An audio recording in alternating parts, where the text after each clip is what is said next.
Hello, everyone, and welcome to Leduc, Alberta for the Curling Stadium Alberta Curling Series Men's Major Tournament. My name is Matthew Hall. Joining me in the booth is none other than Chelsea Carey. Hi, Chelsea. Hi, how's it going? Good. So we got a very good matchup coming up here. These are the C finals. There are only 2 games on the ice. We'll bring you all the action from Reid Carruthers versus Korey Dropkin. The other matchup is Tanner Horgan versus Rylan Kleider, fighting for those last 2 spots in the playoffs. What do you think about this matchup, Chelsea, and what do you think we're going to be seeing from these 2 teams? I think it'll be a great game. It'll be very interesting to see Team Dropkin with a little bit more of a familiar lineup to us. One change at the third position with Andres Tapera coming in to replace Joe Polo, but big changes to Team Reid Carruthers. Reid back to skipping, and Jason Gunlickson, who we all have known as a skip for the last little bit, moving down to third on that team. So really curious to see how the dynamics are with that new group. And yeah, both great teams. So should be a great game. Absolutely. We just, as we started, caught the tail end of the draw for Hammer there. Korey making his way down to the other end. So I'm going to guess that Reid Carruthers was able to come away with the hammer to start this game. At this level, Chelsea, how important is getting that hammer to start the game? It depends on which stat you look at, but you always want the hammer in the even end. So getting it in the first end is great, but in a perfect world, you figure out a way to get it in 2 and 4 and 6 kind of Hmm. thing. So it's always a bit of a sort of scoreboard management situation with that. But the more you have it, the better off you are. The last time I checked the stats, it was a slight advantage as far as your win percentage, but that varies by team a little bit as well, depending on what kind of strategy you use when you have the hammer in that first end. So we do see here that it was Reid Carruthers winning the hammer to start this game. So advantage them for sure to start. Do you think we'll see these teams? I know Reid being out of Manitoba for so long, Manitoba was generally regarded as being very good hitters. And of course, having Jason at Vice, one of the hardest throwing probably curlers on the circuit. Do you think we'll see maybe a bit more defensive play, or are we far enough in the weekend where they'll be comfortable? And do you expect to see some rocks in play early? I would guess that we'll see some rocks in play. We were actually curling ourselves this weekend. Unfortunately, didn't go well enough for me to be playing today, but so I haven't had a chance to watch it really. But my guess would be that they will probably feel pretty comfortable by this point. In my experience, the ice in Leduc is quite good, so my guess would be that you'll see a little bit of offense early. This is their second game today, and they're probably fifth or so game in the event. So should be pretty comfortable. You don't often see in men's curling a defensive start. Usually, if you see a blank in the first end, it's because somebody made a run double or something and cleared all the rocks out of the house. You don't often see them kind of throw one in and then go hit, hit, hit. It's not that common. So it looks like we're gonna get some rocks in play early here with the guard thrown by Team Young Bucks USA and Korey Dropkin. Yeah, and it's certainly been a grind for these 2 teams, as it always is when you end up on the seaside in a triple knockout. For both of these teams, it's their 7th game already on the weekend, and they started Friday morning. So maybe we could see a little bit of fatigue by the end, but I'm sure they put a lot of work in during the summer to make sure that they're ready physically for this. Oh, for sure. Yeah, you sort of have to now to be competitive at this top level. It's just it's I guess I shouldn't say a requirement, but it's just kind of the standard that's been set now. So for sure fatigue setting in a little bit, but these guys are all in the kind of shape that they need to be to prepare for this kind of a situation and playing this many games leading up, and so I don't think that will factor into who comes out on top of this game. Absolutely. And just looking at how we got started, your prediction was correct. We saw Dropkin throw up a guard to begin the game, and Carruthers just slipping a little deep. Yeah, a little deeper than they would have liked for Reid, but that's not a perfect freeze. The weight was pretty close for Team Dropkin, but a tiny little angle on the high side there and a little bit of a bounce. So An opportunity here for Connor Negevin, although it looks like this one might be hanging too. This spot seems to be fooling them a little bit early with being a bit faster and straighter than they're thinking it will be. And I apologize if I sounded a little bit confused there. We have the colors backwards on our graphic, so I was trying to figure out who was throwing what color rock. But it is Dropkin throwing the red stones, sitting shot on the button, and another slight mistake there by the Carruthers team, slipping a little bit deep.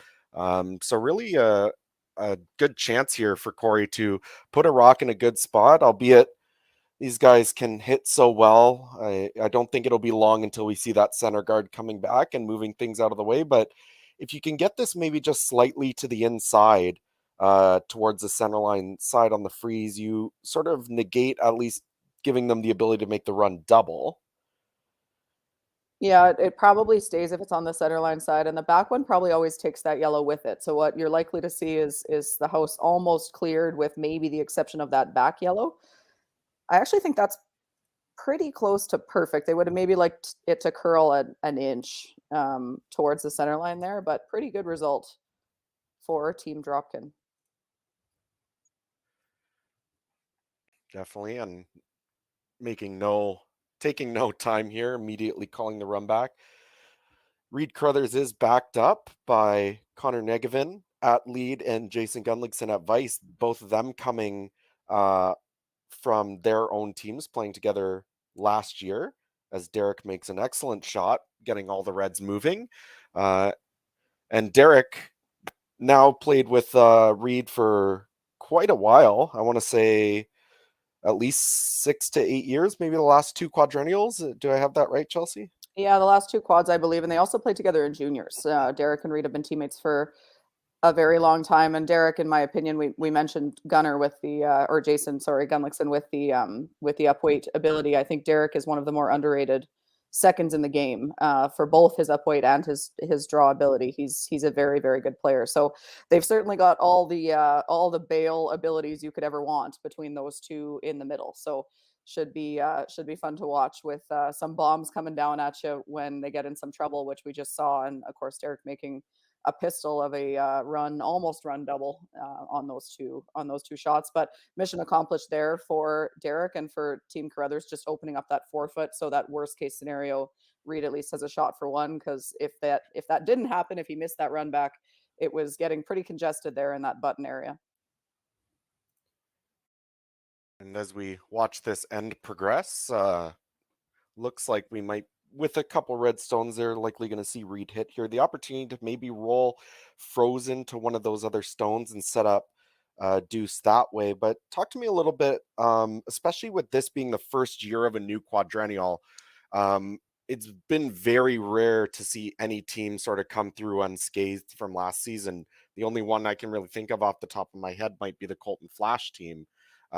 Has the same 4 players. But what do you guys do as a team in the off season or in these early events to really get to know each other well? Obviously, everyone's going to throw slightly different, so those are things they need to learn. And we've seen some teams that maybe on paper in these first couple events of the year who should be doing very well are just sort of having to do a little bit of extra work to shake off the rust. So maybe could you talk a little bit about the process there and what that feels like, especially in these early events, what you're doing to combat sort of that rust? Yeah, it's definitely a little bit of a learning curve. And this event being so early in the season, I'm sure a lot of these players have the same challenge that we as a team had, which is that a lot of us don't have practice ice yet. So the rust is very real. You're dealing with a whole summer off and potential injuries and those kinds of things. But yeah, it definitely, you spend a lot of time in the summer doing some of the theoretical things, the team dynamics, getting to know each other's stress reactions and those kinds of things in like I say, a theoretical way, because you're not together physically sometimes, and certainly you're not on the ice together for most of those teams. So you can only do so much as far as that goes. You can't figure out throws and releases. Now these guys have played against each other so much that you probably have a pretty good idea.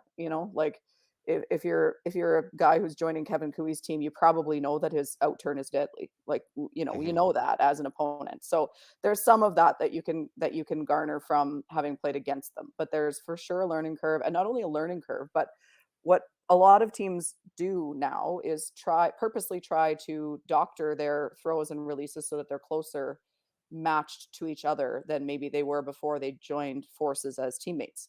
So you'll actually see people tweak things to make it more like this person or that person, or especially when you have, so, EJ Harnden, for example, is joining Team Gushu, who have all tweaked and sort of aligned their throws and releases in the past. So he probably has to make some adjustments where the rest of them probably don't. Same for Tracy Fleury joining Team Holman. They throw a certain way. And so often you'll see the new player or new players adjust to each other and try to align those things. So that just takes reps and time. So sometimes when you see not a lot of success early, that's, people have made major changes to the way they throw the rock. It's going to take a little bit of time to get that grooved and figured out for the broom holder, for the sweepers, for the thrower. It affects everybody when you make those changes. But most of the teams that have put together new foursomes this year are looking at 4 years. So they're not that worried about doing well this year. Obviously, you always want to do well, but their goal is to win in 4 years, not to win today in September in the first year of the cycle. So no one's terribly concerned about a bit of a slower start. Their goal is to be ready for those Olympic trials, in 3.5 years' time. Right, and as we watch this end progress through, opportunity here for Dropkin to get the force on you. Think maybe if you saw the end a couple shots ago, would have had the chance maybe to get out of it with a blank here for Reid to start the game. But if Korey hits this on the nose, it's going to be very difficult for him to do that. I think he'll be looking to possibly freeze something or maybe hit and roll to try and group the stones. Maybe he can make a double and roll out for the blank on his last or something like that. But definitely looking like a force here coming up for Team Dropkin.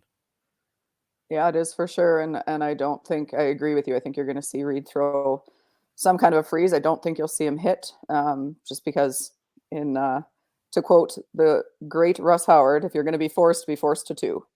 Mm-hmm. So at this point, and you're probably not getting a deuce out of it, but if you make a good freeze and they blast everything, then you still get your blank. Oh boy. Well, as we're in the middle of that We thought, jinxed him. everything Classic commentator jinx there. yeah, it happens every time. If you want one team to win, just start talking about how well the other team's playing, and then things will change. But yeah, just getting caught, and those can always be a little bit tricky going out really wide like that in the early ends. Of course, with practices before the game, you spend probably 90-95% of your shots drawing to the button. So anytime you're forced into an odd spot like that, now, this is their 7th game of the weekend. So I'm sure they've thrown enough out there to have a good idea. It was probably just a bit of a miscue on the throw. But those can, if you're going to get misses like that, it's usually out wide or sometimes even down the center line where you're not necessarily breaking in the path as much with your first stones. Now, usually you might see that grind in a little bit more and miss on the over curl side, but maybe just sent that out a little bit and didn't quite have enough curl to come back. Yeah, what can be tricky is that going out wide in the early ends can be a bit of a guessing game, because if you have fresh pebble, it might really curl, but sometimes there's a ridge out there. So they often, what curling clubs will often do to get a little bit more curl in the ice is what's called dish the sheet. So they'll make the center line a little bit low, and it'll come up in sort of a little mini bowl shape. So then usually there's a ridge somewhere where it'll go straight and it won't curl towards the middle. And it looks to me like Korey may have found that ridge, but it's hard to know that because it also could hit fresh pebble and really curl. So those can be a little bit tricky early in the game.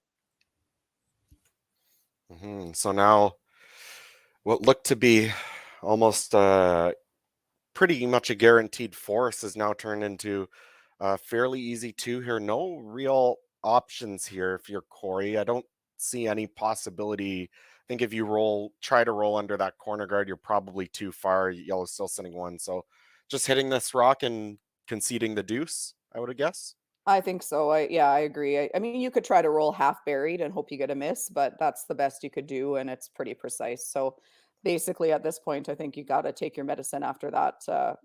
Whether it was a bad break or maybe not a great throw on Korey's first, you pretty much take your medicine and kind of give up your 2 here. And looks like no mistake on this one. Sweepers will just clean it up to the nose, and it'll be an open hit opportunity here for Reid. I'm sure any game, if you can come in and score that too early, still plenty of game left, but puts you in that strong position of confidence too. Just, that you've made your shots, that you were able to execute what you wanted to do early, and it gives you that momentum going into the middle part of the game. Yeah, and that one does significantly increase your odds of winning. Again, last time I checked, we could maybe ask Mr. Gertz if he has these numbers. But last time I checked, giving up a single or scoring a single in the first end doesn't necessarily change your odds of winning that much. But getting two in the first end does significantly change it. So huge miss by Korey Dropkin and big opportunity for Reid here. And yeah, lots of game left, certainly not over, but that end took quite a big turn twice, actually. We saw a couple momentum changes there. And so final rock coming here in the first end from Reid Carruthers. Sweepers don't seem to hate it. They like the weight. Line's pretty close. And he'll remove that red stone, stick around, score his 2 points. We'll take a quick commercial break before we come back. Reid Carruthers will take a 2-0 lead in the second end here in Leduc.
And welcome back to Leduc. We resume this game in the second end of play. Reid Carruthers coming away with a bit of maybe a surprising two there. We saw some uncharacteristic misses on both sides, but I think the biggest one was definitely that flash by Korey out wide. Regardless, Reid Carruthers converts, gets his two, and they move on to the second end of play here. Now, I'm sure you're not necessarily worried if you're Korey, still plenty of game to play, but just while we were there in the break, we took a look at the numbers, and we were talking about percentages taking two to start the game, and you're around 75% at this level for men. So definitely a comfortable position, would you say, Chelsea, if you're Reid? But certainly, I don't think you're necessarily all that worried if you're Korey either. Still plenty of game to come back.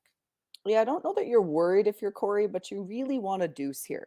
I Hmm. think that the biggest mistake that some teams make is not realizing how much trouble you're in when you're one down without. Like that's a bit it's not panic mode, but it's really close because you're in a bigger hole than you think you are. It's only a 1 point difference, but it's full control to the other team because they have the hammer and the lead. And the better the teams are, the better the leader is statistically. So, if you're in this position in club curling or in a local tour bonspiel and you give up a two in the first end, you're in less trouble than Korey Dropkin is right now because Team Carruthers is going to be that much better with the lead than a club curling team. So not panic, not concern necessarily, but Korey is going to go pretty hard for two here. You don't want to get forced. Absolutely. Especially, I mean, it becomes much more important the later on you get in the game who has hammer when, but even early in the game, I usually try to think of it as an extra like 10-20% boost towards your side. So if you think you're in a tied game, maybe a lot of people who are a bit less experienced might think, okay, well, 50-50 chance with still a few ends to go, but that's not really the case. I think most games, especially at this highest level, aren't are more won by controlling the scoreboard and controlling the hammer than necessarily just playing the ends out, especially even this early. We know how quickly an 8 end game can go by, so you can't fall behind too quickly. Yeah, and it definitely is that way. It's a lot of scoreboard management when you get to a certain level, and it totally changes your strategy, your approach to the end, what you can tolerate. Like if you're Reid right now, you love giving up a single point. Well, if you're already down one, you don't love giving up a single point. Mhm. But right now, it's a great opportunity for Reid to say, like, here, take your one. I love you getting one. I get the hammer back, and I'm one up. So rather than being worried about them scoring at all, you actually want them to, but only one.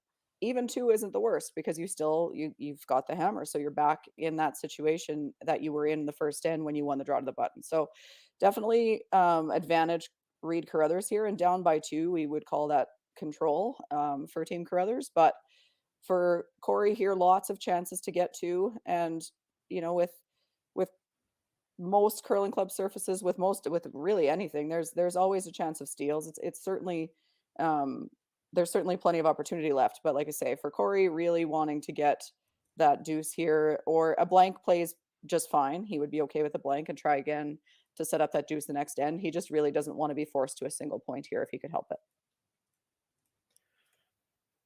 No, that makes total sense. I was just looking back at seeing how much these teams have played this year, but I believe this is the first event for both of these sides.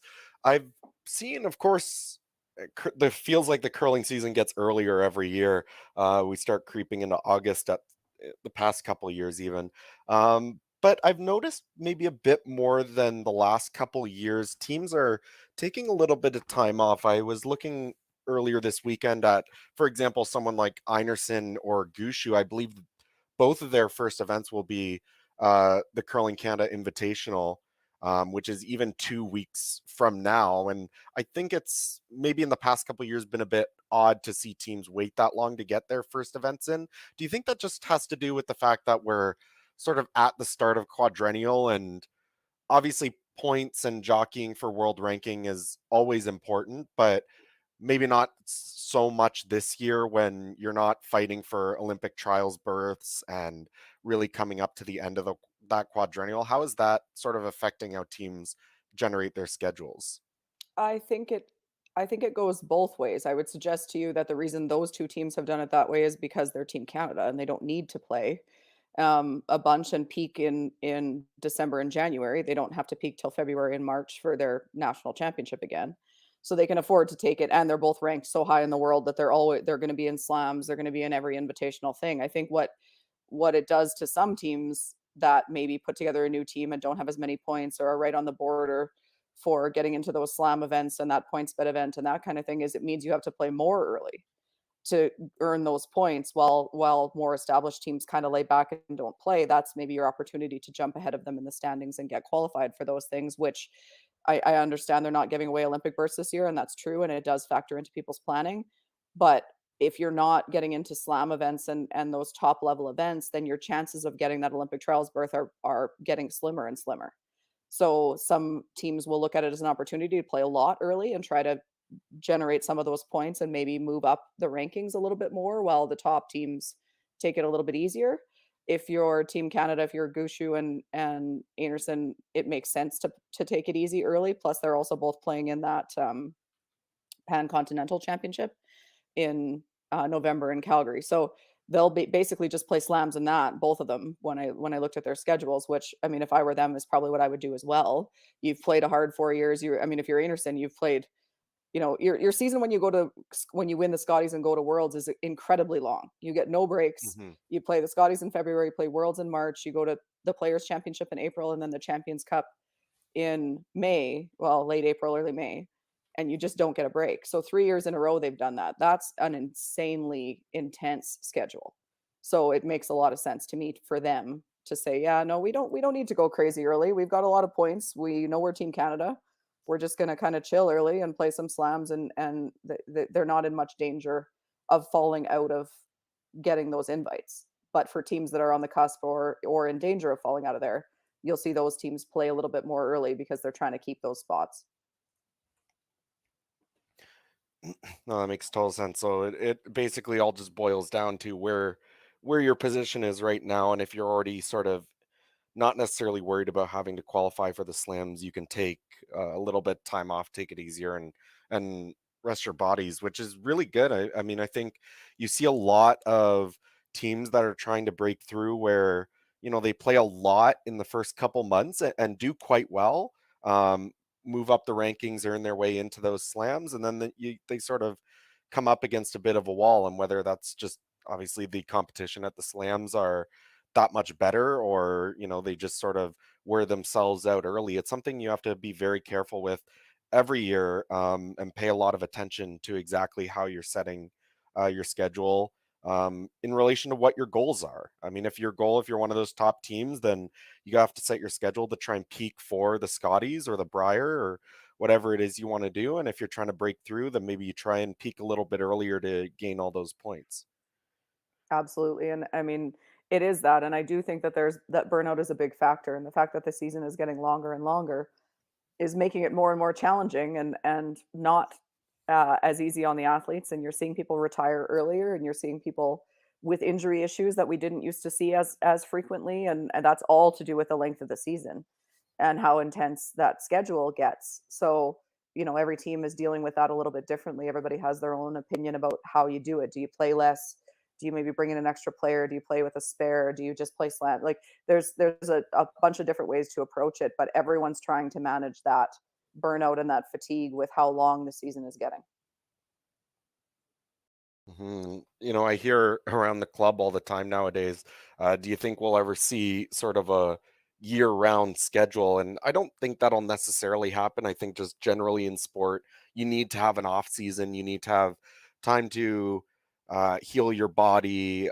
Just have that time off, even mentally. It's a good thing. But we're seeing a lot more nowadays. Lots of facilities have uh, if not year-round ice, it's getting pretty close to. I think there's one in Manitoba that might have gotten their ice in quite early. I know there's a few places in Ontario that get their ice in start of August, and it sort of is creeping more and more towards the possibility of a year-round sport. I don't know if it'll ever make that last jump to that, but what are you seeing? I know I'm more in Ontario, you're maybe a bit on the west, more to the western side of the country. Do you see the same things happening out there? It hasn't really changed out here that much. The Saville Community Center where we were playing this weekend in Edmonton, they only take their ice out for I think a month or two total. But in Calgary, we still don't. I think the Calgary Curling Club put their ice in last week, but that was the first one, and I think it's the only one right now here. So, I mean, I think it's to do with it's a bit of a response to the rest of the world because certainly that's a thing that's happening overseas and in Europe and Asia. Those teams are practicing all summer and playing all summer. For me personally, I think it's a little bit much. And the other thing to factor in there is that most of us in Canada have like jobs and we're not full-time curlers. Most of us aren't. We can't be. We would like to be, but it's just not realistic to do that. So it gets tough. I mean, for me, I like the break. I'm also, towards the back half of my career versus the front half. So my body's telling me to take the time off. And that's, everybody's got to do what they feel like they need to do. But then you look at somebody like Jennifer Jones, who has been around forever and plays every single event. It's just the fact that she plays as much as she does blows my mind, but it works for her that way.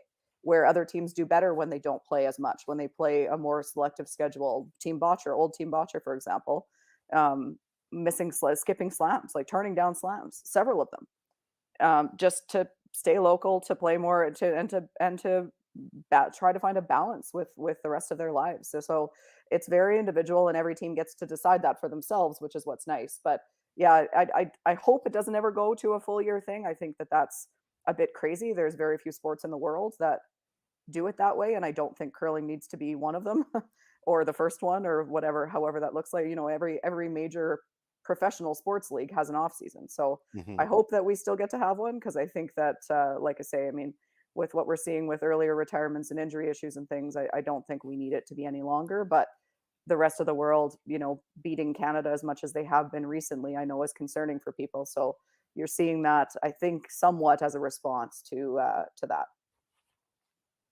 No, absolutely. And a lot of other countries are sort of seeing the same trend. I think, um, off the top of my head, I apologize if I don't have this right, but I think Korea gets their ice usually halfway through the summer, and they're just on a lot longer um, than most teams on this side of the world are, especially in those early events. You sometimes see those international teams doing very well, Right. just because they've had that little bit more time to practice and hone their abilities a little bit. And I promise we'll Yeah. talk a little bit about this game, but this end just seems to be progressing towards a blank here. They've just been exchanging hits for a while, and here the opportunity for Korey to come out of this second end with a blank end, move on to the third, and he'll look to score his deuce then.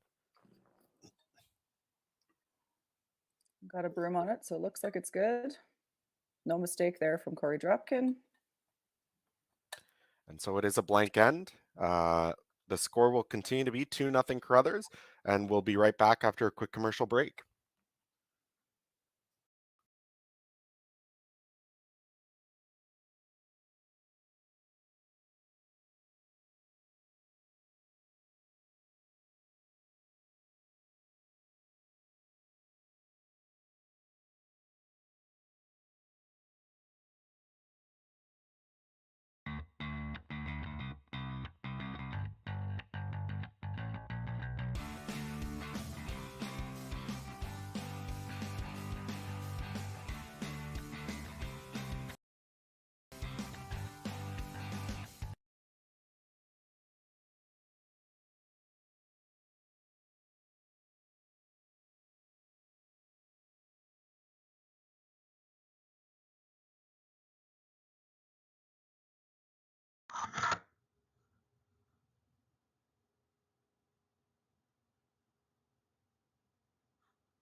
And we are back here in Leduc for the Alberta Curling Series Men's Major. I'm Matthew Hall. Joining me in the booth is Chelsea Carey. And you said you mentioned at the start of that last end that Korey would have really been thinking about getting a deuce there, but things sort of fell apart very early on that end, and we just saw an exchange of hits through, ended up making the hit and roll out for the blank. When does it start becoming imperative to really go hard for that 2 points? I mean, there's still a fair bit of time left to go in the game, but only 5 ends. If you continue to blank, eventually there becomes a point where you say, okay, and you have to start taking on a lot more risk to try and go for that two to get yourself back in the game. How long do you think Korey would be able to wait here before he has to make that decision? Are we pretty Um, close? well, not necessarily. It depends on their sort of mantra as a team. For sure, what you don't want to do is get that 2 and 7 and be tied coming home without the hammer. So I would say 6 at the very latest. I don't think you're going to see it go that long before he gets pretty aggressive, but that's the very latest you would want to get your two. Because if you get 2 and 6 and you're tied, then if either team scores 1 and 7, you're pretty happy. If you get 2 and 7, you're in men's curling, it's somewhere around 85 or 90% chance you lose that game tied without the hammer coming home. So you don't want that. You need to be going hard. If you're still in this position in 7, you're probably playing pretty hard for 3 in 7 instead of 2.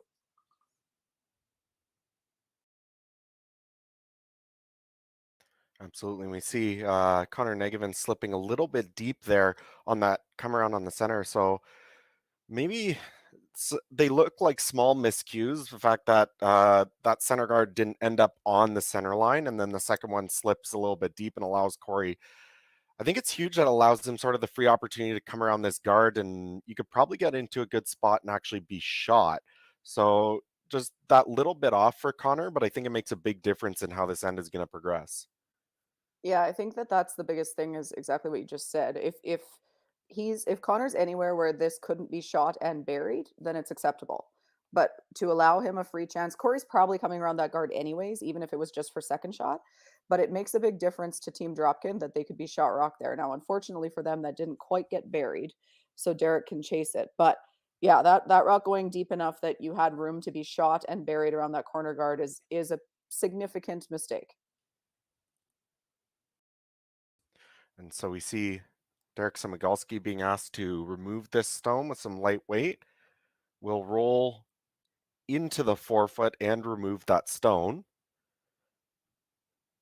Definitely, it was a bit surprising on that last Dropkin stone. I think I was watching, I'm sure you haven't been watching too many of these games. You were probably busy with your own event just down the road. But earlier in the weekend, we tended to see a lot more hard finish at the end. I'm not entirely sure if they touched up the stones at all before this event started. I would imagine they did fairly recently with it being so soon in the season. But do you see that a lot at events, whereas you tend to get towards the playoffs and the end of the weekend, things tend to straighten out? Or is it just sort of you always have to be aware of what's going on and it could go either direction in the middle of an event? Do you just generally see that the Rocks maybe become a bit less aggressive?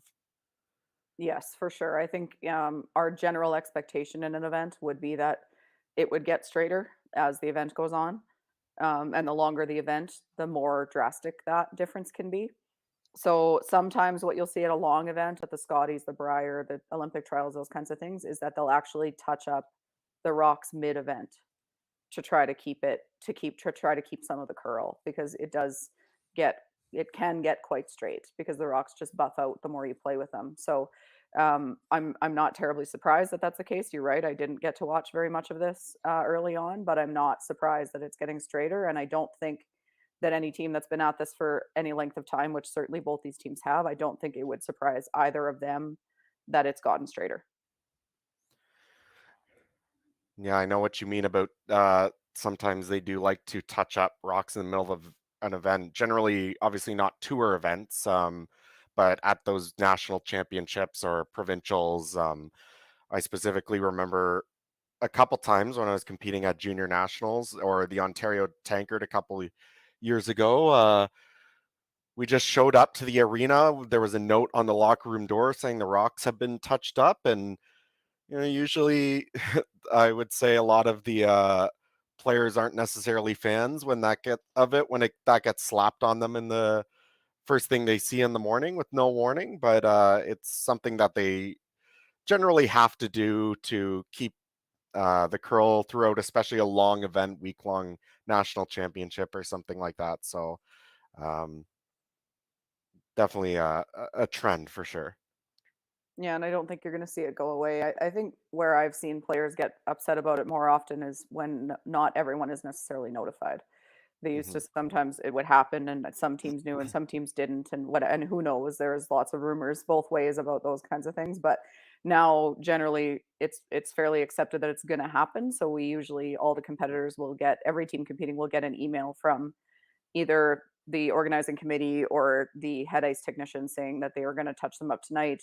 They'll usually give you some details about how aggressively they're going to do that so that you can come in for your next draw with the expectation that it's going to be back to that little bit more curl, with the expectation that maybe the rock notes that you had aren't going to be as accurate for a game or two until that new touch up buffs out.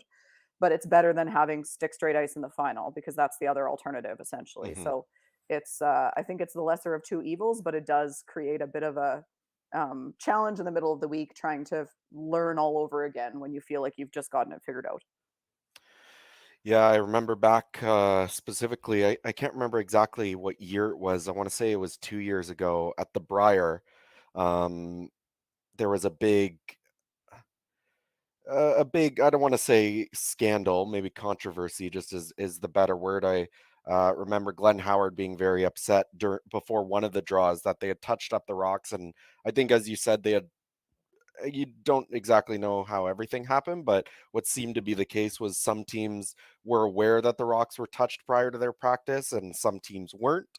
And that can definitely be uh, a distraction, or it can be something that can um, really upset some players when not everyone has access to the same amount of information. So I think that's the key for sure. Yeah, that I was thinking of exactly that instance actually, and that's not the first time it's happened. Hopefully, it is the last time, and who knows what was said or what wasn't, or which teams knew. I mean, we'll never know those details, but for sure, everyone should have access to the information because then again, it's a level playing field. It's the same as the old cliche, like the ice is the same for both teams, right? So at least if both teams know that they've been touched up, then it's a matter of it becomes more a battle of who's going to figure it out first, but at least you both know what you're dealing with going in. That's for me is the only thing that matters. As long as everyone's aware of what's happening, then it's fine.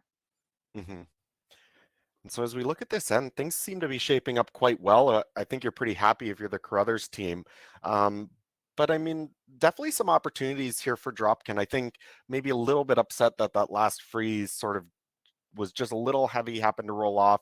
I'm sure just at first glance, you probably like it if you're yellow, just there's so many yellow sitting around in the rings and no real red to work with. But Korey would definitely have the opportunity there to, if you could stay maybe a bit closer to nose, you push that behind the T line. Now you have a couple rocks to freeze to, stuff to work with. I think Jason could likely get up to the nose and remove this rock, but definitely some opportunities here for Korey to rearrange some rocks and get themselves in good position. Yeah, the opponent's rocks, all rocks for Korey right now, in theory, are his friend, especially if they're behind the T line. So not a terrible situation for Red, even though it looks like it's a bit scary, and it is a bit scary. But if Gunnar can get to the nose here, it's going to be some trouble for Korey Dropkin. Now on it to try and get a little bit of extra curl at the end.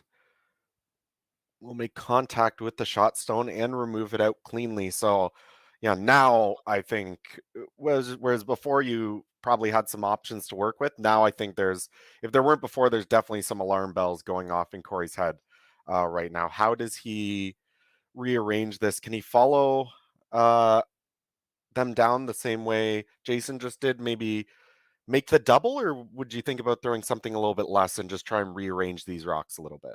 I think you're trying to rearrange them. I think you can make a bit of a wall here if you hit this close to the nose, but with sort of back line, maybe hack weight, and try to just split those back two yellows, the one you're hitting and the one on that left side edge of the forefoot as we look at it right now, and try to stay in the middle. Then you've got a kind of a wall of yellows behind your red rock that makes it hard for Team Carruthers to remove that rock, which is what you're looking for. I think it's too early to play the double, but unfortunately for Team Dropkin, that's going to under curl and it leaves both yellows in the forefoot, both still above the T line, and your red rock is a bit of a sitting duck over there. At any point in time, Reid can remove that if he so chooses.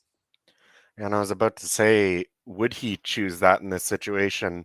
I think it's probably, you might be worried about it just enough that you probably have to play the hit. I think you could probably get away with guarding that center stone if you really had to.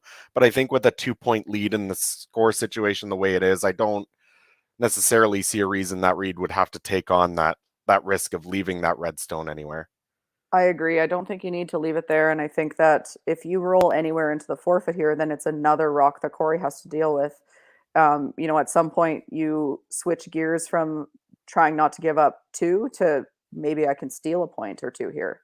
And I think that for Reid, he can maybe accomplish both those things with one shot rather than throwing the guard. He can roll this in and maybe even punch that shot stone a little bit behind that guard and sit right in the pocket. And they're kind of all three yellows in a line, and it makes it pretty hard for Korey to do much with it. I think that was the call. Just try and roll. Really nowhere I see that you is a bad roll. Honestly, I think at this point with only two rocks to come for Korey, any yellow stones in the forefoot, like you said, an extra one they have to move. So it'll be the hit here from Reid Carruthers. Sweeper's coming off it early, and now Derek's on it to try and get some curl. Might be pretty close to this corner guard. No, it comes up and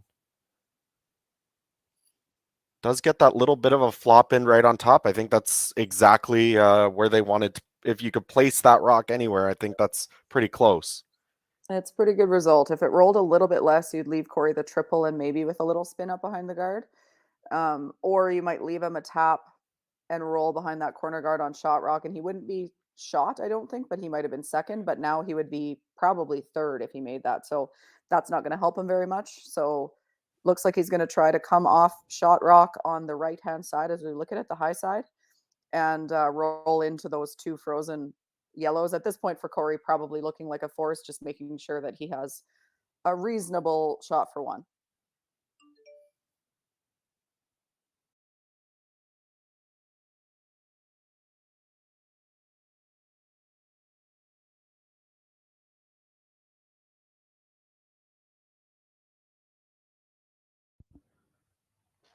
Absolutely, a pretty good spot there for Reid, and no real options here. I think if you're Korey, other than just try and make as many yellows go away as you can and hopefully open up your chance to draw for your one, you might be able to come off here, make the double, and if you ever don't move that yellow stone on the left that's closer to the tee line, you kind of sit right there. Of course, Reid will just be able to come down and remove it, but does make it a little bit of a trickier shot for them. Yeah, for Korey, I think would have liked to hit that first one a little bit thicker. Now, Team Carruthers just talking about where to place this rock. I think if you could ever just bite the 8-foot right in front of that shot stone, then if they make the nose double, they won't be shot. I mean, it probably leaves just the straight draw to the button, and I'm sure Korey would be close on that, but even in that Straight draw to the case, button's pretty ugly though. Like you're yeah. you're either going way out wide with either turn. You got to go around that corner guard with the in turn, and if this is in a good spot, like you said, close, not quite biting the center line, then it's a real tough draw with that out turn. I think you could put this in a place where Korey might not be able to get one. Yeah, so you're thinking maybe just leave that yellow stone in the 4-foot, maybe a third or half exposed on the outside? Exactly. Yeah. Okay. Just to like sort of cover the edge of the button there and leave him half of it on the outside of it on the right side as we look at it here. So I mean, it's pretty precise, but I think you could make it really, you could make life pretty tough for Mr. Dropkin if you put this in a good spot. For Reid, again, he's not terribly concerned about giving up one, but just because he happens to be in such a good position here to maybe get that steal, this is a good chance to put some pressure onto Korey, and you could blow this game wide open if you stole one or two here. Yeah, these are sort of the opportunities where I think maybe a lot of less experienced teams might be pretty happy with the fact that they basically have their force, which is, I think, what you would have wanted going into the end. But these are really the times where you want to sort of buckle down a little bit more and make sure you place these rocks exactly where you want them to try and give yourself the opportunity for those extra points. Now, that one just, I think, just slipping maybe that little bit of extra weight just over curled enough that there's this small hit and roll here for Korey for his one. Yeah, I think it was over curling early, so they tried to bring it in deeper so that he had to make the hit and roll a little bit more precise. I think the original call was exactly what we said, but because it was already over curling pretty early on, they called an audible and just swept it for speed to make Korey make this a little bit better. But it's definitely there. Not easy, but makeable. Just get a little bit low on this with probably like a bumper kind of weight, and roll in. Even nose might be close, but a hair low, and he's guaranteed his single point. So a little bit of a slight miscue there from Reid.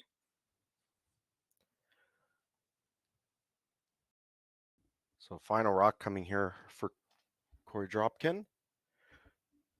Trying to play a delicate hit. I think nose will do it, but if he can roll a little bit to the inside to score his single point, though, sweepers on this the whole way to try and hold it.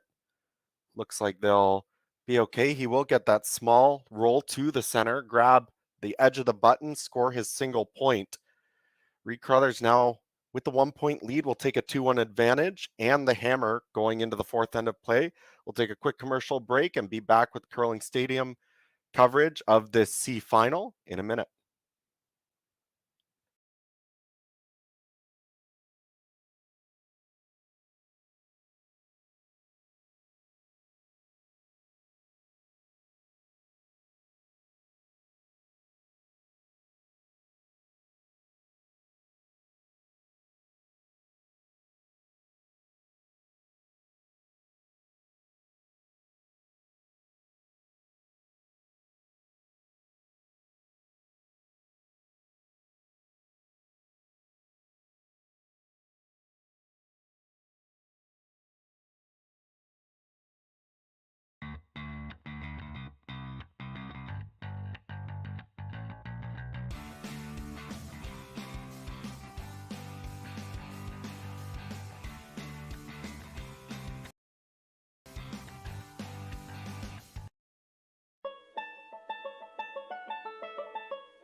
And welcome back to Leduc, Alberta, and Curling Stadium's coverage of the Alberta Curling Series major men's event. I'm Matthew Hall. I'm joined by Chelsea Carey in the broadcast booth. And definitely all signs say go here for Reid Carruthers. Having that point advantage and the hammer is huge. I just took a quick look at the numbers. I mean, you might think this is a close game, and it is by the scoreboard. But looking at the top men's teams in this situation, just 5 ends left and up one with the hammer, they win almost pretty close to 90% of the time from this situation. Um, Now, obviously, maybe these teams aren't quite in their top form that we'll see later on in the season. So that number is likely to be maybe a little bit lower, but just goes to show you what you were talking about earlier. I believe it was in the first end, how important hammer management is and how big of a hit it would be to Korey if he ever got forced after giving up that 2 to start. Yeah, like I say, I think it's a common mistake to not realize how bad the situation is. It doesn't look like it's that lopsided a game. But again, it's like I say, it's full control. So we define control as either 2 points or 1 point plus the hammer. And so in this situation, Reid is in full control and he doesn't even need to go crazy here. All he needs to do is make sure he can score one and he stays in control. Two is a bonus and it puts him in a position where like he very seldom will lose that game. But it's yeah, certainly major advantage here right now for Team Carruthers and for Team Dropkin needing something to happen. A steal puts this back well within reach. A single is okay, but anything more than that is not game over, but pretty close. Absolutely. And we see a great setup there by Connor Negevin getting those 2 stones. Uh, Froze him behind those red guards, and I think we're in for a little bit of a treat here. I think we'll see Dropkin continue to try and utilize these center guards. Maybe those yellows are deceptively not that bad for Korey. If he can ever slip one around it, it'll be tricky for Reid to get at, but I wouldn't be surprised just to see Reid, unless he has access at the shot stone, likely just walk up and try and remove both or at least one of the guards, do you think? I do think so, but I also agree with what you just said. That stagger's not what they would have wanted in a perfect world for Team Carruthers and Connor Negevin. They would have liked some separation there or a better angle. that is that's essentially another guard for Korey Dropkin. So it's not what Reid would have wanted for sure, and he's gonna eventually have to deal with it, and it could put Korey in a position where maybe he gets a steal out of this, unless you see some sort of double combo. So in a perfect world here for Derek, would love to run this into those two yellows and kill one of them if you ever could. And he will just get the top one, which is maybe a little bit concerning if you're Reid. Now, there's still plenty of time left in the end, but I think if any of the rocks are a quote unquote problem for you, it's probably that tighter guard, wouldn't you say? I agree, yeah, for sure. Uh, The long guard is essentially just there to protect that tight guard. If Reid had access to peel just the tight one, he would do it for sure. And now I may have just, and we don't have mics in the booth here from the ice, so we can't hear exactly what they're saying, but looked like Korey initially tapped on those yellow rocks, like maybe they were coming down to a freeze. Now, looks like they might have changed up and just are replacing that high guard. To me personally, it feels maybe a little bit early to try and make another play in the rings, especially with how strong, with Jason Gunlickson coming up and how strong of a hitter he is. And there's our confirmation. It looks like they did change back to just throwing up that high guard.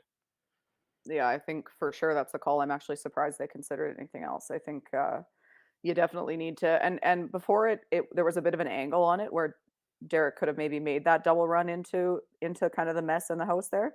Now, if you line this up perfectly and just over the hog line, like if you could place it anywhere, you're probably just over the hog line in dead in line with that. It makes the double peel really difficult for Team Carruthers. So huge opportunity here for Team Dropkin, but they're going to need this to curl, I think.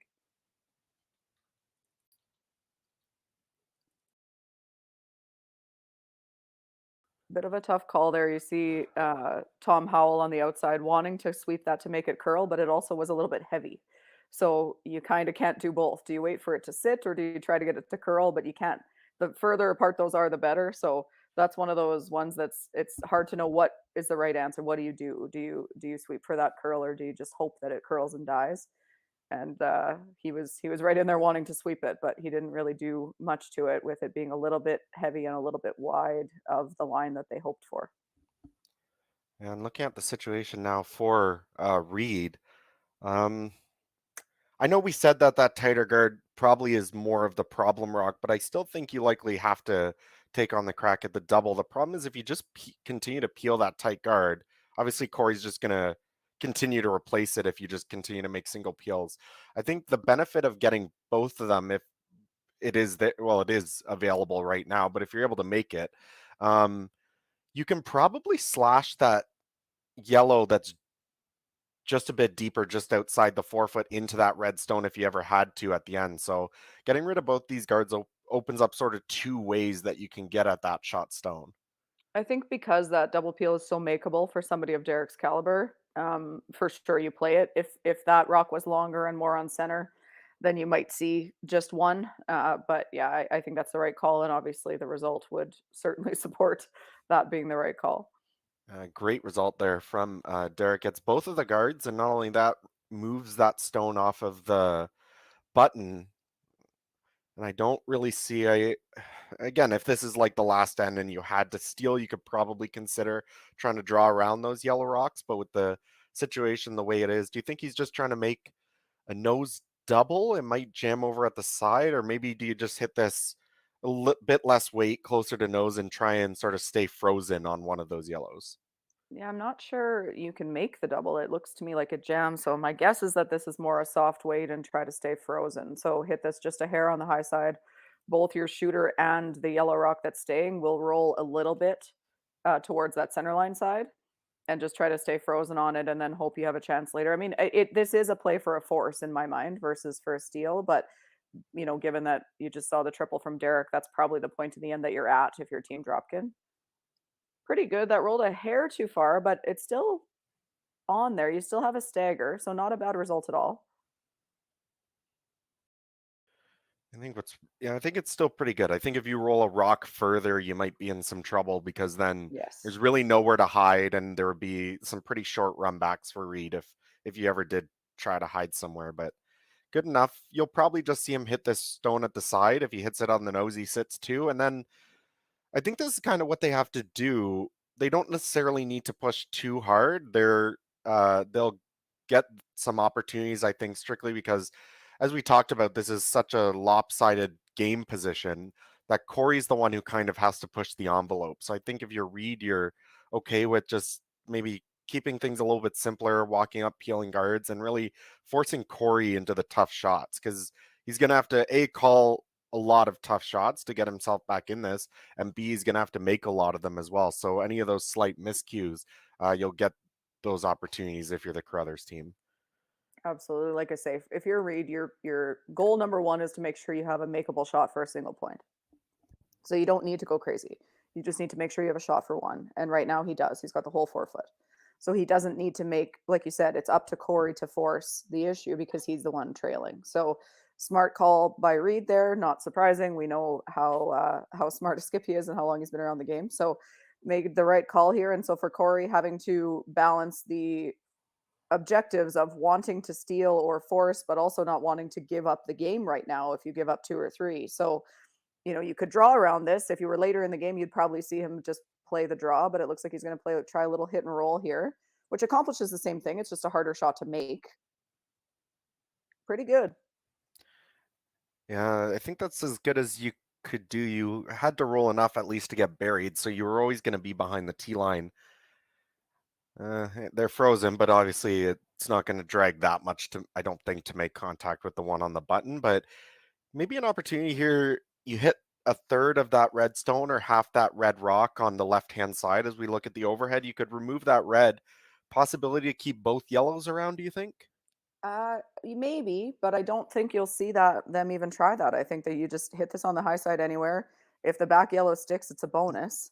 But you basically are just rolling over to the wing and saying, giving Korey the choice. Do you hit it and hope we don't make a double in the next 4 shots, or what, 4 shots I think left?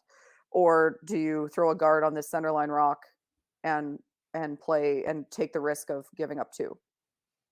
Yeah, you're probably right. Just like I was saying just 2 shots ago, you don't need to take on that risk if you're Reid, even if you obviously being forced is never really what you want with Hammer, but I think it's probably not even the worst situation in the world here if you're Reid, and it actually gets rid of both stones. Almost made that You sneaky little almost run did. back. Yeah, but it sneaks by. So if you're Korey here, probably just guess it depends what you really want to go for. You could just split the rings and take the gimme force, or do you want to maybe be a little bit more aggressive here? I think the only thing you could maybe do is throw the tight guard, but Reid's so good at making those run backs and doubles, he's probably getting himself out of it. So do you agree with this? Just draw to the wing and try to just take on the force? Yeah, I don't mind it. I think if it was me, I'd probably be throwing the guard because if you make the guard close, then even if he makes the run back, you'll still have a guard to use, and you could go around it. But that's a little bit of a difference in men's versus women's curling too, as far as the percent chance of them making that run back is so high that if you put this even, then you're obviously playing for a straight force here, which realistically is probably the best result for you at this point in the end, anyways. Even with the guard, you're likely not stealing, barring something very unforeseen. So obviously, and Korey's sort of been leaning this way since early in the end, so I'm not surprised that he's chosen this. But you better be pretty precise with this too, because you could pretty easily leave a double for Reid, and that would be the same result as the run back, right? So it could turn into a blank pretty quick here. You need this to be pretty close to dead even, and as far over as you can towards the edge of that 12 foot. And you don't usually see a lot of these shots during a game, so it might be maybe a bit of a guess on the path too. It's probably broken down pretty well by the fourth end here, and you do see a lot of draws around corner guards, but usually not way out to the 12 foot. So it'll be up to the sweepers here. Looks like they like it. It should be fairly close, and now just make sure you get it right behind the, or actually maybe calling a plan B there. They knew they weren't actually going to get it far enough to make them even, so decide instead to leave it up a bit higher, and I think that's pretty good. There's no easy double. Of course, you could make the double and roll out, and that would probably be for the blank, but if you don't make it, Korey's just splitting the rings again. So Looks like they're going to take on the opportunity to go for a 2 here, and or at least make things difficult on Korey. Try and roll behind that red guard and or red rock he just threw. And even if you make it perfect and he makes the run back, you have a wide open draw to the 4-foot still to score your single. Yeah, I think for Reid, keeping both options open here, you've already guaranteed yourself a very makeable shot for one, a pretty easy shot for one. So you may as well try this. If you get a roll out here, like if he chases it and rolls out, or if he plays the run back and doesn't stick them both, then you might get your blank out of it anyway. But worst case scenario, you have the whole 4-foot for one. So first stone here for Reid Carruthers in fourth end. Trying to make this nice little hit and roll. They seem to like the line now, just getting a couple licks on at the end, get a little bit of extra curl. Jason Gunlickson working it over, and I think that's pretty good. Looks most at least 3/4 mostly buried, but opportunity here. Korey can just follow that down and play a freeze, and then again, it's still a fairly easy shot for Reid. It'll be a draw to the 4-foot. I think you expect him to make that 90% of the time, but put this in a good spot. It does choke down the rings a little bit. My guess is that he might be trying to move this and sit too, but I don't know that for sure. You don't have to tap it very far, a couple feet, and then you stay buried and you sit two, and you make Reid decide if he goes to take on the double or just throws a draw for one. My guess is that he'll throw the draw if that's the case.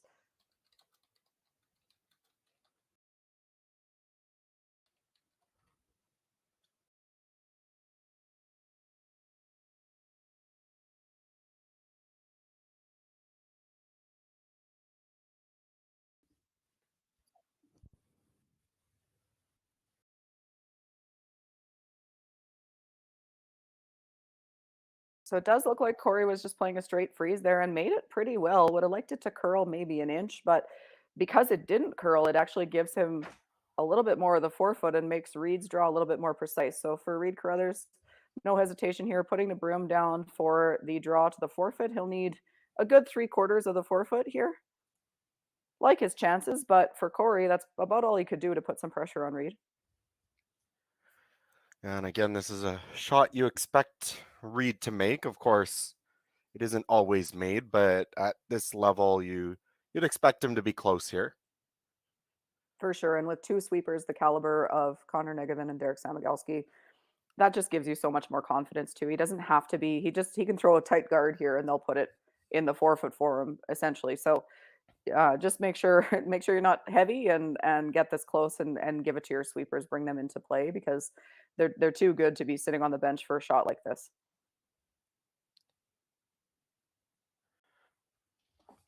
So final stone here in the fourth end for Reid Carruthers. Looking for the draw to the 4-foot to score his single point. Derek Samagalski and Connor Negovin sweeping. They seem to not be too worried. Now they're on it at the end just to make sure that it gets in there. And it does. Right onto the lid. He'll score his single point and take a 2-point lead. Scores now 3-1 for Reid Carruthers, but Korey Dropkin will have the hammer and the opportunity to come back as we move into the back half of this game. We'll take a quick break and we'll see you all in a couple minutes.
And welcome back to Leduc, Alberta, the Curling Stadium Alberta Curling Series Men's Major.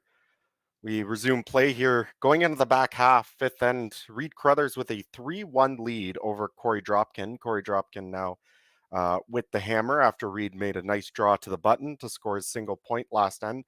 I'm Matthew Hall, joined by Chelsea Carey in the broadcast booth, and we'll be bringing you all the action from this game for tonight. There is one other game going on that is between Tanner Horgan and Rylan Kleider in the other C final. They are currently also in the fifth end of play. Horgan with the 2-1 lead and Kleider with the hammer. So another close game over there. Big steal of one for Horgan in the fourth end. That game got off to a fairly defensive start. We saw them blank the first end, and then Tanner Horgan with the blank opportunity in the second end actually flashed it and gave up a steal, and then was forced in three, but stole one in four, so back in control over there. Couple of good games here. And I'm also keeping an eye on, there is one other event going on in Alberta, and Chelsea was just playing in it earlier this weekend. But their final is going on right now between Team Jennifer Jones and Team Rachel Homan. Jones opened up with a steal of 2 to start that game, and Rachel came back with a single. So they're early on, and another close game there. That Jones team is quite an interesting one. Of course, everyone back home will likely know them as Team Zacharias from last year, the defending Manitoba champions. And with Jennifer stepping away from her team, they brought her on, and I think that's going to be a great learning opportunity for them. Of course, Chelsea, did you play against either of those teams this weekend, or what were you seeing from them? We didn't. They were in a different pool than us, but yeah, I mean, we saw them. We were all in Martinsville last weekend for an event as well. So they're moving around. They're working a full five-player team. They're changing with pretty much every game who's in the lineup and who's sitting out. Although I think there's only four of them there this weekend, so it's been a little bit more steady. But yeah, very interesting for sure. Obviously, Team Zacharias having a ton of success on the junior stage and early in their women's careers, and then joining forces with one of the most decorated, if not the most decorated, women's curler in history with Jennifer. So it'll be really interesting to see how that goes. I think obviously a great learning opportunity for um, very young, talented players in Team Zacharias. And Jen has a history of winning regardless of who she has on her team. She's changed a few times and always had success. So definitely a team to look out for. And you see that a lot where, some younger up and coming player ends up playing with sort of the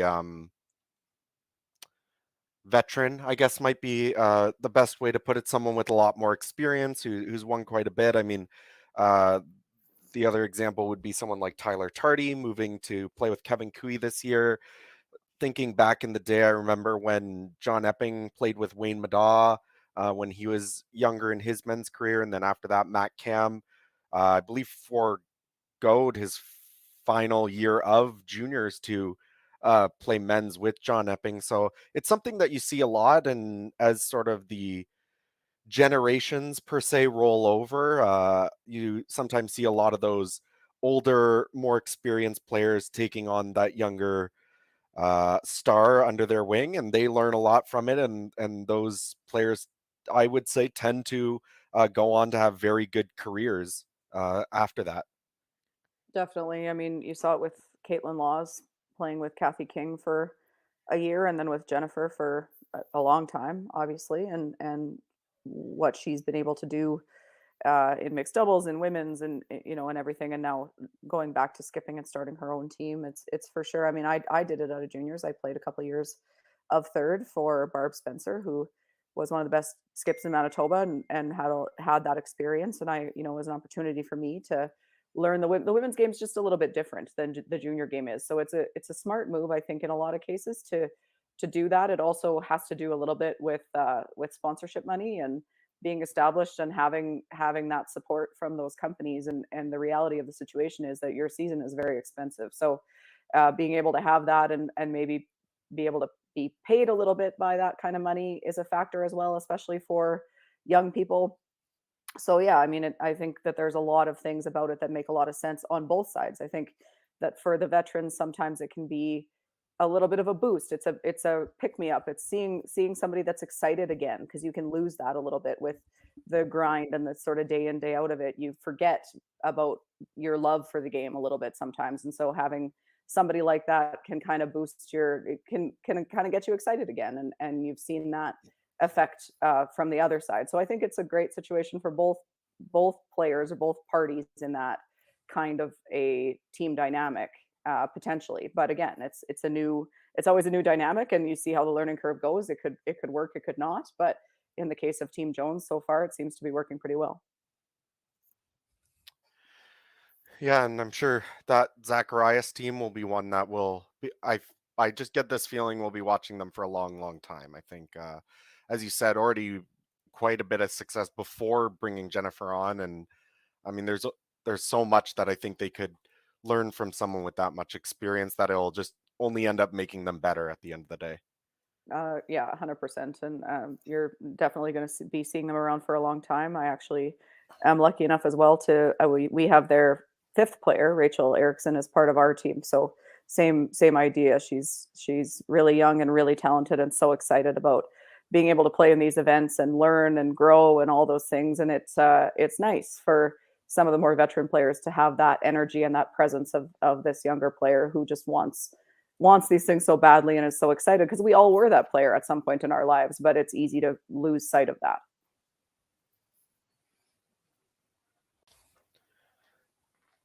So taking a quick look at this end here, I almost want to say advantage Dropkin with having that stone behind the corner guards, and we saw Derek Samagalski, a bit of a unconventional miss by him, slipping that little bit deep to the back of the 12 foot, and that sort of really gave Korey the free opportunity to set things up this and has that one frozen top of the 4 foot. It is still shot stone Reid, but there might be some red flags going off in Reid's head if he's not careful here. Korey's going to have the opportunity to remove that yellow stone and at least generate a 2, maybe more, if Reid isn't careful. Yeah, I agree completely. It's one of those situations where you look at it and say, well, yellow's shot, biting the button, they're in great spot, but they're actually in a huge amount of trouble. And while what just happened might look like a miss, it's not really, because now Korey is second, third, and fourth, and that freeze is so queued up that anything he runs in there is going to kill that yellow rock easily. So not panic for Reid, but certainly not comfortable at all. You're getting pretty worried. Life's getting a little scary for Team Carruthers right now. Absolutely. And I mean, just looking at this setup here, you can probably make that double. I think that one red stone that just came in top 12 is more or less open around that guard. You could probably make the nose double, but then the question is, your shooter's not really going to go anywhere. And at any point, Dropkin can come down and play the hit on the shot stone and sit too. Not saying that he would necessarily do that right away, but even if you make the double, you're still not out of the woods. I agree. I think what the double does for you is probably makes it only two and not more. So you really want to make this double for Reid, but it does probably mean that worst case scenario you're tied.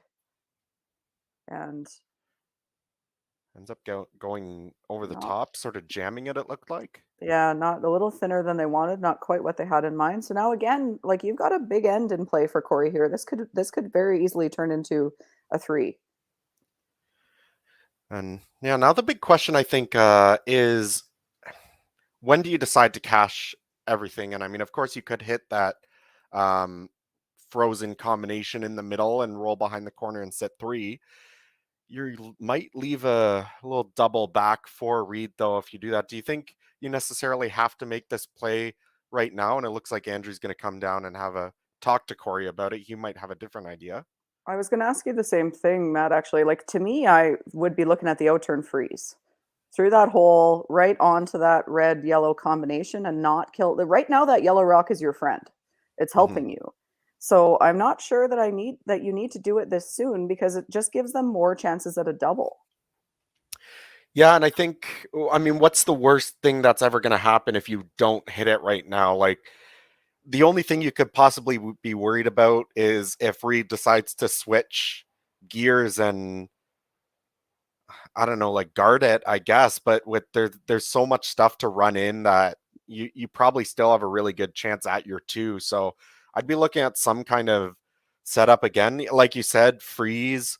Um, the option could be there, or they could probably be talked into maybe even just drawing around one of the corners if you put it in a good spot where there's no double.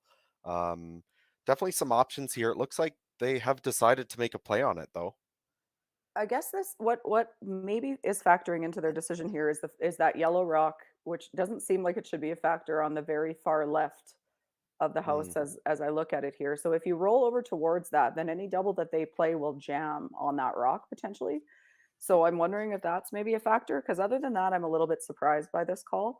But again, for Korey too, like you're pretty happy with a two given the way this game's gone. So this is the way to not guarantee, but to be a little bit safer about getting your 2 points. I actually think that's a pretty good result. Yeah, I think it does the job. The best part of it is it kept a good angle on it where I don't even think Jason Gunlickson could throw it that hard if you're trying to hit it on the nose to get it out. But so really the only chance for a double would be to run back that yellow rock on the center line. But even then, that red might jam over on the side and you're taking on a lot of risk. So I Yeah, think if you're you read potentially your, bringing four into play. I don't think you yeah. ever. I think you just kill like. And what the only bad news about what you just said, I think the angle is as good as it could have been. If you roll part way to what you were trying, it would have been a disaster because then they make the double and potentially sit buried behind that center line rock. But the only bad news about this is that if Reid can get right to the nose here, it's Mhm. now all of a sudden the momentum shifts completely. And how do you preserve your two? Because he's going to have a pretty easy shot to kill that shot stone.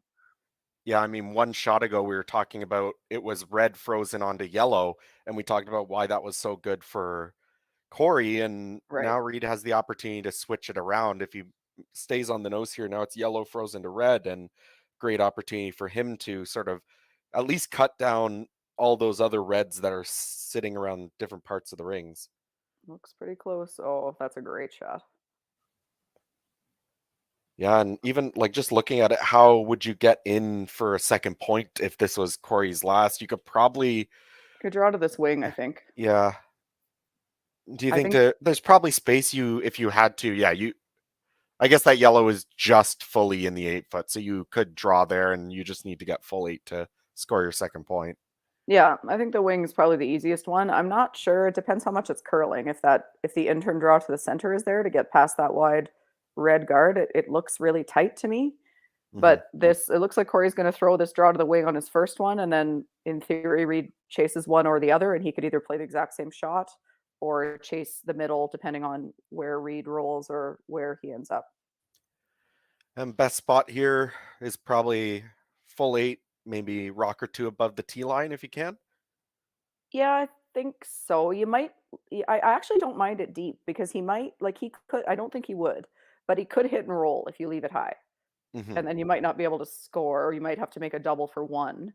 I think like I don't see any harm in going back 8 as long as you're sitting 2.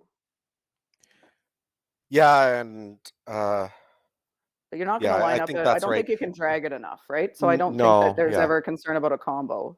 Even if he makes the hit and roll in, you'd have options. I know you could come in off those red rocks over at the side, but that's probably not the ideal situation if you're Korey. So I think you're right. No, I think you just go full 8 anywhere, which like so to me in a perfect world just so that he never throws a hit and roll, which I don't think he would, but um just go T line back, just back sort of back 4 depth, but just full 8 over there and then no matter what Reid does, you should have a shot for 2.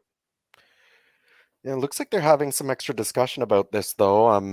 They're trying to set up a potential 3, I think is what they're looking at, Mhm, because there's still third shot over there. So they're looking at maybe unlocking this freeze. So get slightly to the inside, to the center line side of this yellow, and tap that red rock a couple feet. And then depending what Reid does, if he were to miss a shot, then they might have like essentially a nose hit for 3 or 4. mhm. And there's not a lot of risk in this really. I don't mind this call. Well, yeah, I mean, even if you like, the worst thing you might be able to do is if you tap it a little bit and you keep the red yellow angle, so the yellow would just go back into the red. But even if that was the case, I mean, you're always going to have something, you would think, on your last stone for I think 2. so. I think it's hard to not, if you make this any, yeah, like even if you hit it a little bit high, you hopefully would still have something for a multiple score. And if you're anywhere close, then you're bringing more than 2 into play. If you draw to the open side, it's only ever 2 Yeah, this is the only way you bring that other red stone into play over on for the other sure. side of the 12-foot. Although I don't know if Oh, this maybe grabbed something, but they started to panic on it. They rubbed that tight yellow guard. Is the shooter going to roll? Not quite enough. Although if Reid didn't throw here, there might be a double. But of course, he has a rock in hand. So yeah, I think the double's probably there, but it's about not to be if yeah, Reid has anything to say about it. probably just hit this yellow. Probably, well, I mean, nose, you're probably okay. I think it would be difficult to leave a triple, but probably want to roll somewhere to make sure you don't leave anything for them. I actually think your chances of leaving a triple on the nose are like I think you're safer nosing it than rolling because it's gonna jam on that red, won't it? Hmm. I think so. As long as you're anywhere high side. Yeah, just Yeah, go what get you, to the center line side and yeah. then you're but even if you do get to the center line side, then it's hard to kill the middle one. I think what your danger of a triple is rolling underneath your other yellow Hmm. where you've unlocked that whole side now and you can play some sort of combo and come off onto the where those 2 frozen rocks are now. Right. So the decision's made here by Reid, going to play ahead, and it looks like they're, I don't, maybe he was just telling Reid where he didn't want to end up there, but where Jason just sort of tapped his rock over on the side there. That's what you were talking about. I think that's the Mhm. spot that leaves the triple. So probably just getting that last word to let them know where they don't want to end up. Right, anywhere but there, Yeah. essentially, is I would guess what he was saying because that's, to me, looks like the only real trouble is if you're over there somewhere. Of course, in my history, if I say put this rock anywhere but here, it's going to end up right there. So Yeah, that's often a dangerous thing to say, but I'm guessing based on where he put his broom that that's what he was saying. Now, we'll see if that, is a jinx or not, but seems to me that that's the only place you don't wanna be. so final stone here in the fifth M by Reid Carruthers. Still one to come from Korey Dropkin. This one well tight early. Is he going to get anything? I wonder if there's something going on in this spot. That's where Corey's did it too, and they weren't worried about it early. And then it went crazy. So I wonder if there's maybe a bit of a ridge there or a flat spot or something, because that's 2 now that we've seen just go totally crazy there. So now we're gonna find out if the double's here. The Yeah. only the only potential issue with this double is hitting the first one thin. You might jam it on the other side there to hit it thin enough to not hit that red that it's frozen to. Like, I think Yeah. you could clear them all. I think you could get 2 out of it for sure. I'm just not sure it's like it looks like it might be there for 4, and I don't think Yeah. it is. I think it is if you hit it perfectly. You can't roll directly into the yellow because I think you kind of have to roll in such a way to push that yellow if there's a hole between those 2 reds through there. If you kind of come over the top, you probably don't have enough weight to get rid of it. And you're right, if you end up hitting it a bit thin into the yellow, it could always touch the back side of that red in the 12-foot and not go out. Um, I'm just I worried about hitting it thin enough jamming, but I think it probably hits that side red and goes out of the house. But I think on the right side, you mean? yeah, on the right Yeah. side, because you have to Okay. hit Yeah. this so thin to make it that I think it maybe is only for 3, but I think it might be for 3 if it goes through this hole between the reds, which it's tough to do, but it looks like it's maybe possible. I mean, you got to try it if you're Corey with the score being what Yeah. it is. Hopefully, you get at least 2 out of it, and if any more than that is a bonus. Yeah, whether it's for 2 or 3 or 4, I think you're pretty happy with the situation. Exactly, yeah. Um, I don't think it's for 4. I think it's for 3 max, but, because I say that, he'll make it for 4. well, we won't have to wait very long to see if he makes it. Final stone, Korey Dropkin in the hack.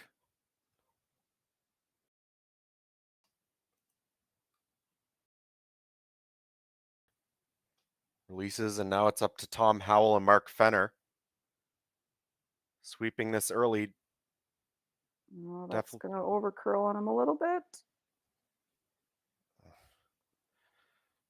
Like I was saying, just hits that first one a little bit thick, rolls over the top, and just doesn't have enough weight to get rid of that second yellow stone. So big opportunity missed there if you're Korey Dropkin. Only walks away with a single point, and I think a sigh of relief if you're Reid Carruthers. He'll take a 1-point lead, now up 3-2 with 3 ends to go. We're going to take a quick commercial break. When we get back, we'll go into the last third of this game, and Reid Carruthers with the advantage.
And welcome back to Leduc, Alberta, and Curling Stadium's coverage of the Alberta Curling Series Men's Major. My name is Matthew Hall. Joining me in the booth is Chelsea Carey, bringing you all the action from the C-side finals today. And just, there's no real nice way to put it. Just a big missed opportunity there for Korey Dropkin at the end of that last end. Well, and it was a little bit of a I don't want it, you take it situation because Yeah. Corey had a good chance, and then I was speculating that there might be a little bit of a spot in the ice because his took off when they weren't worried about it and hit a guard, and then Reed's did the same thing and he flashed it on the inside, gave Corey the opportunity back, and then Corey's last shot for him unfortunately just over curled. Could have been for 3 or 4, and should have certainly been for 2 if he hit it any thinner, and unfortunately just curled a little bit too much for him and only gets the single point. So back to full advantage for Reed, and we're getting late in the game now. So this 1 point deficit without the hammer is starting to become more and more concerning for Korey Dropkin. And I was just about to say, it's the same situation as it was 2 ends ago, just being down 1 without the hammer. But with 2 fewer ends left to play, it's an even bigger advantage um, for Reed. I mean, just looking at the numbers, I think it's about 7% at the highest level from this situation for Korey to come back and win this game. And I was actually just taking a look over at it's amazing the world that we live in now. There's actually live odds on these curling games that you can get at certain books, and I just sort of took a look over at cool bet just because I was curious, and they have Korey Dropkin at about 12-1 to win this game right now. So, um, are you familiar at all with? It's a fairly new thing, but I'll be completely transparent. I work for a sports book. I'm an odds maker. I do a lot of work on curling. Have you ever um, bet on curling or taken a look at it in the past? Yes, I have. I don't do a lot of it. I'm not a big gambler, but I'm relatively familiar with how it works. And I've bet on the Briar and Men's Worlds and things in the past occasionally. It's kind of fun to play along, and as a curler, it's kind of fun sometimes to look at the odds and think, man, wouldn't have given that team that good of odds, or those kinds of things. So it's interesting. It's a fun new twist. Well, if you ever have that thought again, feel free to send me a message. I'm sure I'd appreciate the uh, what people think my odds are at. But yeah, and it's an entirely new world, and I know there's a lot of people out there. I sort of have my thumb on it just because it's what I do for my career. But I know there's a lot of people necessarily worried about it too, and I think rightfully concerned. I think anytime the wager or gambling aspect comes up, there's always sort of that thought in the back of your head of, well, is everything happening fairly? I know that we take great care to make sure that games are still played in a fair manner. We have plenty of regulations. We don't allow people to wager on any events that they're specifically involved in. So sorry, Chelsea, if you were looking to bet on the your Alberta event this weekend, I wouldn't have let it happen. But I think it's sort of a new opportunity, and I think it's really exciting as long as it can be done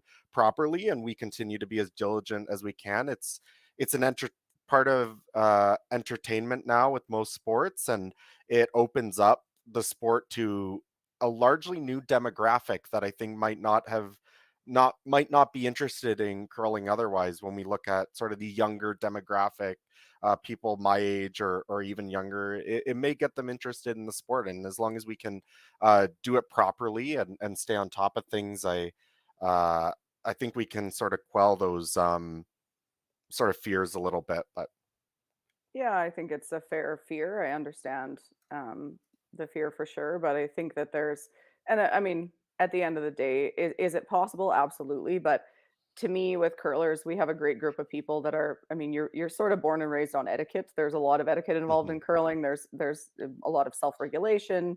For the most part, they leave us alone and let us do it ourselves, as far as measurements, as far as all that stuff, right? So I think of as a group of people, it should be less concerning for us, but I understand it. But yeah, I mean, we have to take a course before we go to this points bet invitational that Curling Canada is putting on in a week and a half now.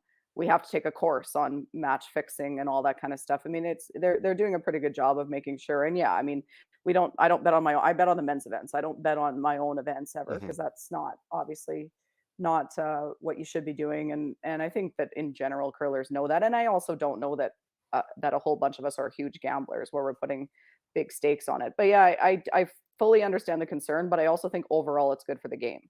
So, like to your point with attracting new audiences and things. So I think that it's important for curling to grow as a sport, and we just need to do what we can to make sure that it's fair and equitable. And I think that steps are being taken in that direction, certainly in my experience, as far as from our side, what we're being sort of told about and warned about, and the courses that we have to take and things are all to do with that. So I think we're in a pretty good spot, and hopefully we don't have any issues, because I think overall we're a pretty honest group of people. But we'll we'll kind of go forward and see how it goes. But I think that it's in a pretty good place, and I think that overall it's a great thing for the game.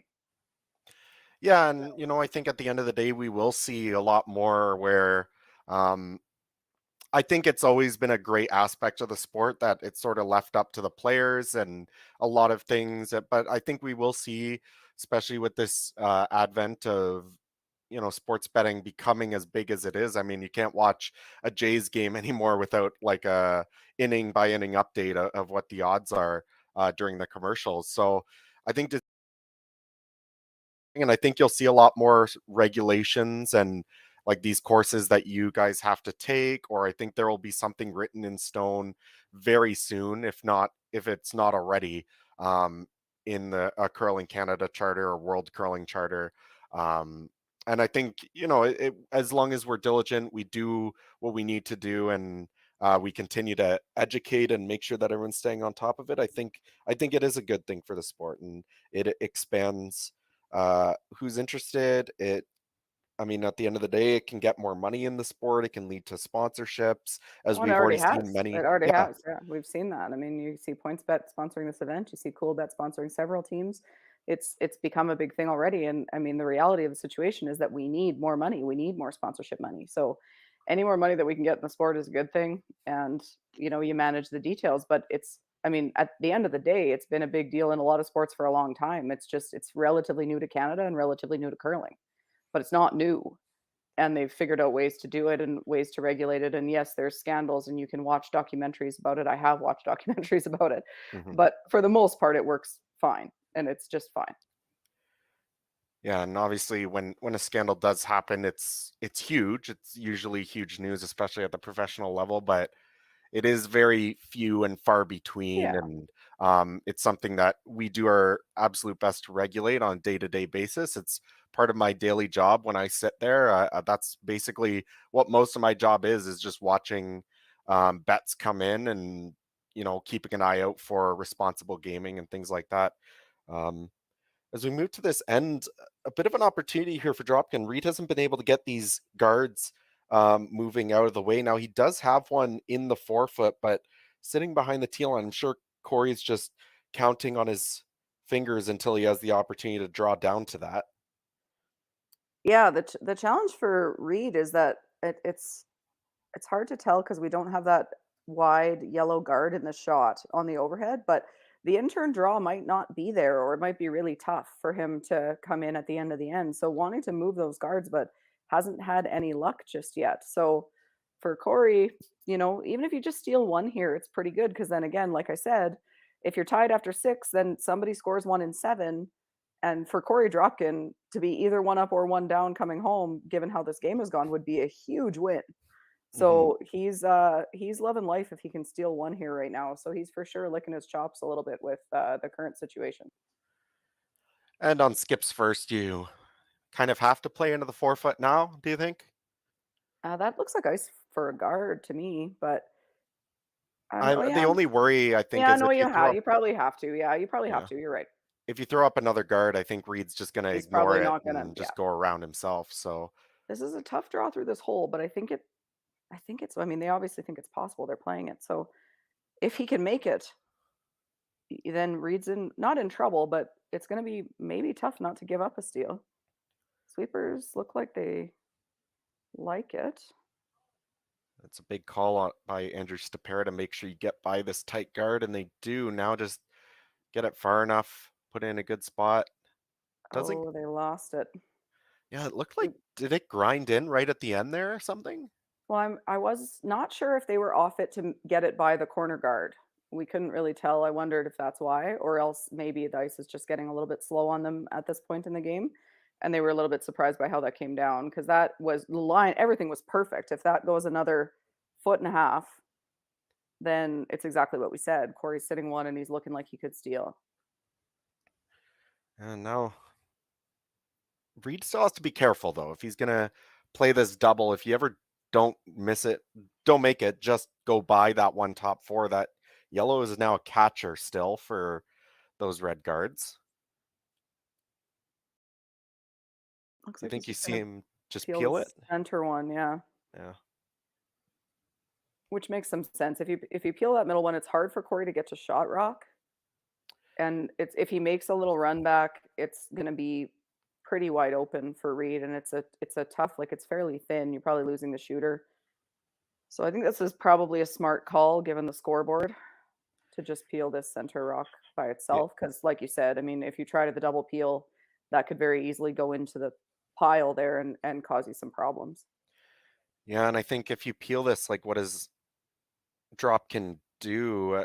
The draw looks difficult. I don't really know if there's a hole there to just draw straight to the red, so might have to make like an angled tap on the one you just threw. Right. And you could make it perfect to sit frozen, but obviously that's extremely difficult. And if you ever don't make it perfect, you probably leave a shot for two for Reed. Yeah, I think if you're gonna play that, you might play it with some weight and try to kill the yellow. just I get think rid of if it. the Yeah. hole, yeah, I think if the hole is there, then you play the hole, but I'm not sure that it is. So looks like they're talking about the problem. I mean, if you make the tap to a freeze, it's really good because I don't think Reed could get inside it. And I think again he would have to draw basically the pin Yeah, I think to score. if you knew you were going to make whatever you call, that's probably the best make on the ice, but as you said, extremely difficult. Yeah, I agree, but I think yeah, so you're trying to sort of weigh the pros and cons here. What for sure what you have to do obviously is sit shot. So Mhm. it's just a matter of how you sit shot and the best way to make Reed miss, essentially, I think is where the discussion is going to be for Team Dropkin right now.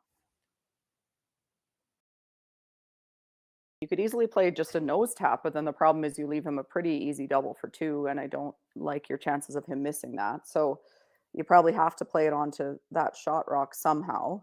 It's a matter of how much weight, whether you're trying to kill the yellow and where your shooter rolls. Well, yeah, that's what I was thinking. Like if you run it into that yellow to jam it there on the yellow, your shooter's probably rolling out of the way. It would just be a fairly easy open hit for Reed. Um, I mean, you could, I guess, maybe try and hit it the redstone a little bit thicker so the shooter doesn't roll as far, and your other redstone after hitting the yellow would also roll back to the center, and you might sit two that way. But I mean, at that point, you're picking hairs, and I think that angle's pretty tough. I think if yeah. to me, if I'm going to play it with weight, I'm going to play it to try to stuff it behind that guard almost. So Hmm. like you almost want to hit this so thin that it crosses that yellow a tiny bit, so that it's buried and moves the yellow back a little bit and sits buried behind that corner guard.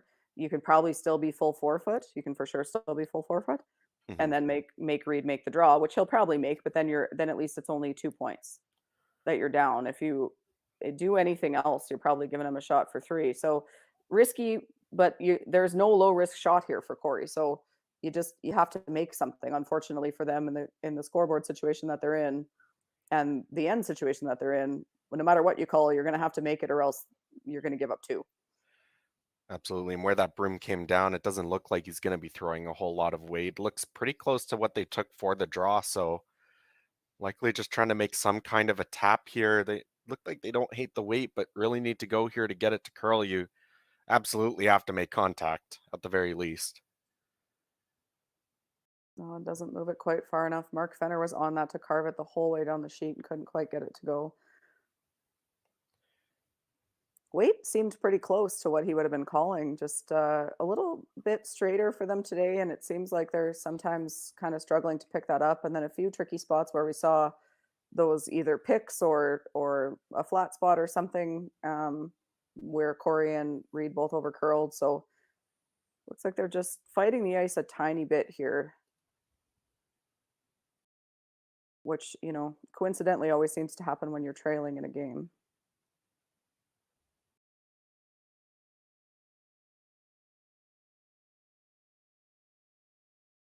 Yeah, and I mean, it does move that red into a little bit of a tricky spot. This isn't an easy shot for two, but I don't think Reed's going to be really far enough off to that you're worried about tapping them in for shot.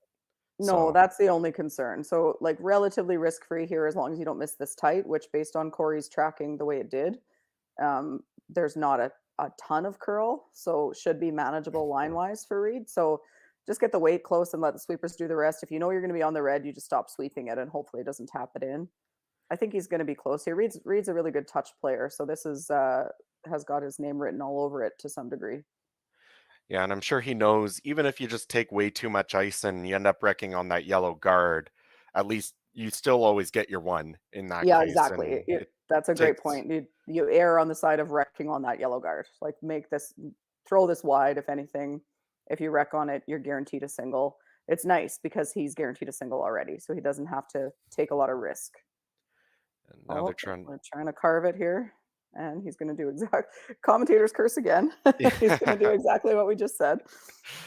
All right. But that's a smart miss. So Absolutely. So Reed gets his single point. He takes a 4-2 lead with just two ends remaining. Korey Dropkin running out of time here in this game. We're going to take a quick commercial break. We'll rejoin at the start of the seventh end.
welcome back to Leduc, Alberta, the Curling Stadium Alberta Curling Series Men's Major. My name is Matthew Hull. Joining me in the broadcast booth is Chelsea Carey, and we'll be bringing you all the action from the last two ends of play here in these C finals.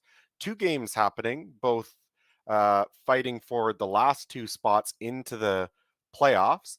On the other sheet, Tanner Horgan with a 4-2 lead in the hammer over Rylan Kleider with two ends left to play. You can watch that sheet as well as all the games for the remainder of this weekend through Curling Stadium on the Curling Zone YouTube page. You can also get links to the games on Curling Zone itself. And just looking back at that last end, Chelsea, not really, unfortunately, just maybe a bit of a missed opportunity for Reid. I'm sure he would have liked to get two and really put a clamp down on this game, but with the situation the way it is, I'm sure he's happy still up to without hammer here in 7.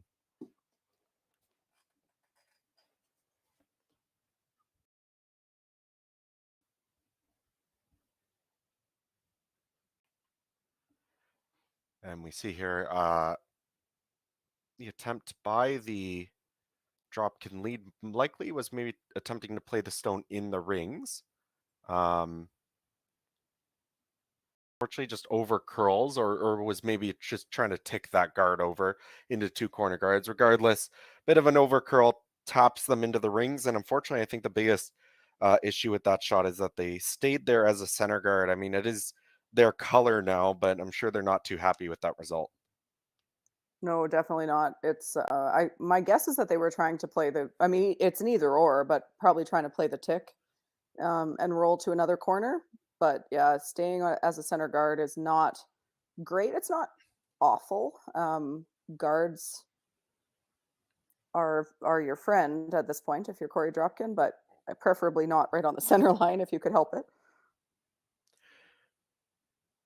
And I was during the break there, I was just looking through some of the chat. There's a live chat on the game on YouTube if you're watching.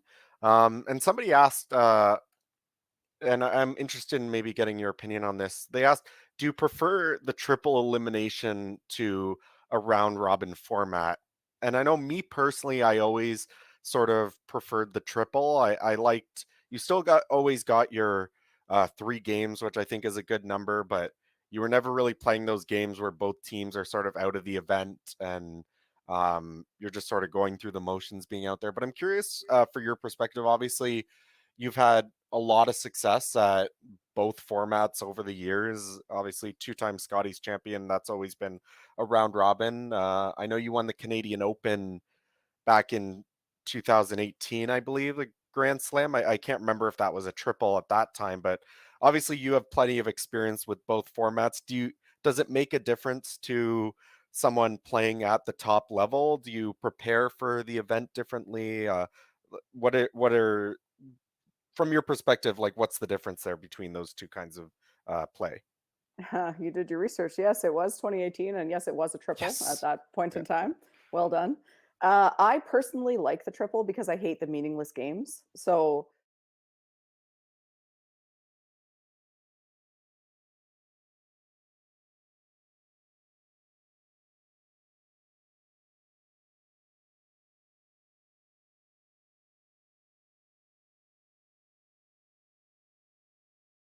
it's nice to be able to plan, especially with a long event, with a Scotties or Briar where it's 10 days.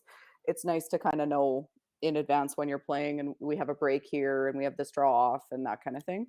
But I personally like the triple better. Early in the season, there's a lot of round robins just because teams want the games then, even if they Hmm. are meaningless, because you're trying to figure out a new team and whatever, and you're trying to shake the rust off and stuff. But my personal preference is for a triple, but I know there's a lot of top players who would tell you they hate the triple. So it's very personal as far as what your preference is. I do like the triple.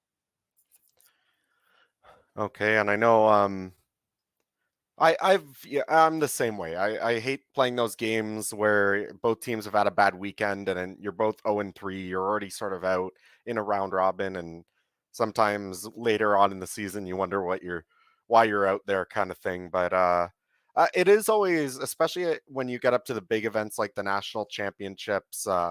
I was always a bit of a purist. I like the old style of the Brier and the Scotties where you had to play everyone, and I know that's not the case anymore with all the added teams, and it's just not sort of possible. And we do have the pool format, but I'm still a little bit old school where I like that you have to play everyone, you have to beat everyone if you want to end up at the top at the nationals and the world championships, but seem to be straying, maybe moving away from that in the last couple years. Yeah, I'm with you. I like that better too. I have never seen the pools be even close to even so far in the way that they're currently doing it. But if you're going to include all those teams, even if you take out wild card, but you can't, if you're going to have two pools, you need one wild card team to even them out.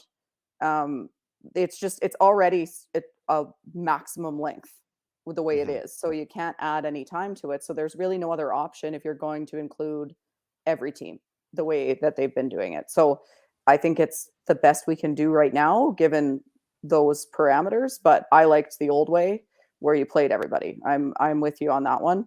I do like wild card. I like the addition of wild card. I think that the way the game is moving, that makes a lot of sense to me. But I miss the old full versus the two pools where you don't even know. I see teams in the playoffs and I'm like, oh, you're in this. Like I Yeah. forgot you won your problem because you haven't seen them all week. So it's definitely a very different feel than the old way. Um, and I've played in it both ways. And I'm an old school, person that way too, I suppose. But I don't know that there's a better option given the parameters of including every province and territory, which I totally see. I see why they're doing that. And if that's the case, then I'm not sure there's another way to do it. Yeah, no, I mean, the only other way which they tried a couple years ago was the relegation format, but I wasn't really a fan of that. It No, didn't then you're really, not really including every province. So like yeah. you're giving them a chance, but then you're penalizing teams for not. Yeah, I don't know. Like if you're looking at the Brier and the Scotties as what it is right now, which is basically an inclusive event of every province and territory, then they should be included for the whole event. Hmm. So I don't, I understand relegation. I know it works okay on the world stage with Europeans and stuff, and an A and B championship and the play-in and all that. But um, I think essentially it's what it's lacking right now a little bit is identity. Are we trying to pick our best rep, or are we trying to have this event the way it's been done for a million years? And that's essentially what is being wrestled with right now, I think. And if it's going to be an inclusive event, then I think you have to include them for the whole time, not just give them two games on green ice to or try to quote unquote earn their way in. I think that that's a bit of a tough road. Yeah, I mean, you never want to fly somebody out just to play one or two games. They're there for 2 days and then you send them home, kind of thing. I don't think that's really the answer that we're looking for. But as I say that, I'm thinking ahead to a couple weeks from now with the Curling Canada Invitational event, which you're in, and it's, I think, really the first event. Maybe, well, I guess if you think back to the old Skins games they used to do, those were single knockouts as well. But I mean, 16 teams are going to be playing in it, and 8 of them will be out after one game. Now, I'm sure you are planning on, making it far in that event, but do you have anything in the back of your mind if things don't go well? Are you guys going to stay out there? Maybe take a bit of a vacation on the East Coast while you're there? Yeah, you know what? I heard that there's an event running in a curling club for the teams that lose the first game, but we have Okay. some practices booked. So regardless of whether we're still in or not, we're gonna spend some time out there practicing. It's a new team. We're still got some stuff to figure out, and it's hard to book your travel and not kind of get screwed by that, for Mhm. lack of a better word. As far as you try to change your flight either earlier or later, you're going to be paying for that. So we're likely going to stay for maybe not the entire time if we're out, but at least part of it, and spend some time in New Brunswick and get some practices in, and maybe go watch a little bit, and just sort of some team bonding, if nothing else. So yeah, we're thinking we'll probably stay for a bit, and yeah, the old, I mean, even not the old Skins games that I've played in a couple of them, and they were single knockouts, but they're only four teams. So Mhm. it's two semis and a final. So it's single knockout, but it's not really like it's Yeah. you're immediately into the semifinal. It's a little different than this one, but again, I think that challenging the status quo and what's been done for years is a good thing, and it might work and it might not. But either way, trying to come up with new concepts, and I think that that's mostly to do with with sports betting. I think PointsBet probably has a lot to do with the concept of it, making it essentially like a March Madness sort of a feel. So yeah, it'll be interesting to see what happens. It was a bit of a hard one to wrap our heads around as far as the cost of getting out to Fredericton for potentially one game, but I like that they're challenging it, at least that they're sort of trying to think outside the box. So that's good. Well, one of the things I really like about it is, like you said, it's something different. And I think if you're going to try an event like that, this is the year to do it. Where Absolutely, yeah. off the top of my head, I mean, there's no Continental Cup this year. There's no Canada Cup. There's sort of a void there, and I think this is a great opportunity for them to try something new. And it might be amazing. It might be in a very electric atmosphere. It might flop, but until you actually run it and you give it a try, you don't really know what the impact of it will be. Well, so there usually is a Canada Cup. This essentially is in lieu of a Canada Cup, this points bet Mhm. event. There usually is one in the first year of a cycle. But yeah, I think that it's good to be trying new stuff. And for sure, this is the year to do it because, you're not giving away direct trials berths and you're not, everyone's sort of still figuring out new teams and kind of jockeying for position. So yeah, I mean, like I say, I'm glad to see them thinking outside the box a little bit. I think that's good. But but yeah, it'll be very interesting to see how it goes because it's definitely a really foreign concept to anything that curling fans have ever seen and to anything that curlers have really ever done. So it's fun. I'm looking forward to it. I'm not sure how I'm going to feel about it when I'm there, but I'm excited.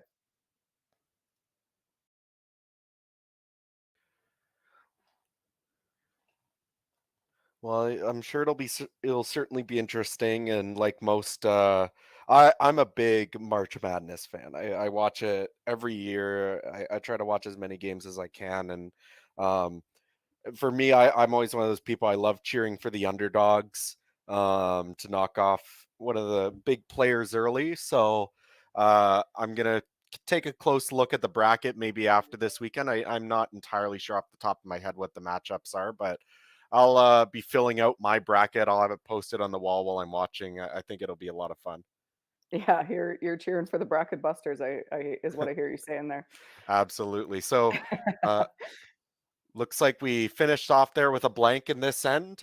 So it will be Dropkin with a 2 point deficit. Carruthers leads 4-2. We'll come back after a short commercial break for the final end.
Welcome back to Leduc, Alberta. My name is Matthew Hall. Joining me in the broadcast booth is Chelsea Carey once again, coming into, well, I almost said final end, but I guess there's always the possibility of some extra curling today.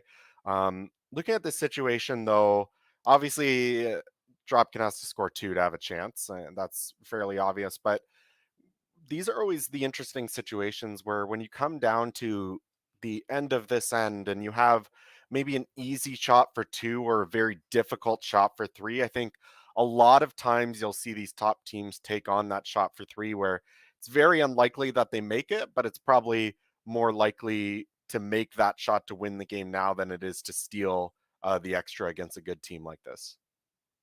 Yeah, I think you'll see it. It's more so in men's curling. The difference is more lopsided in men's curling as far as your odds to win in the extra end.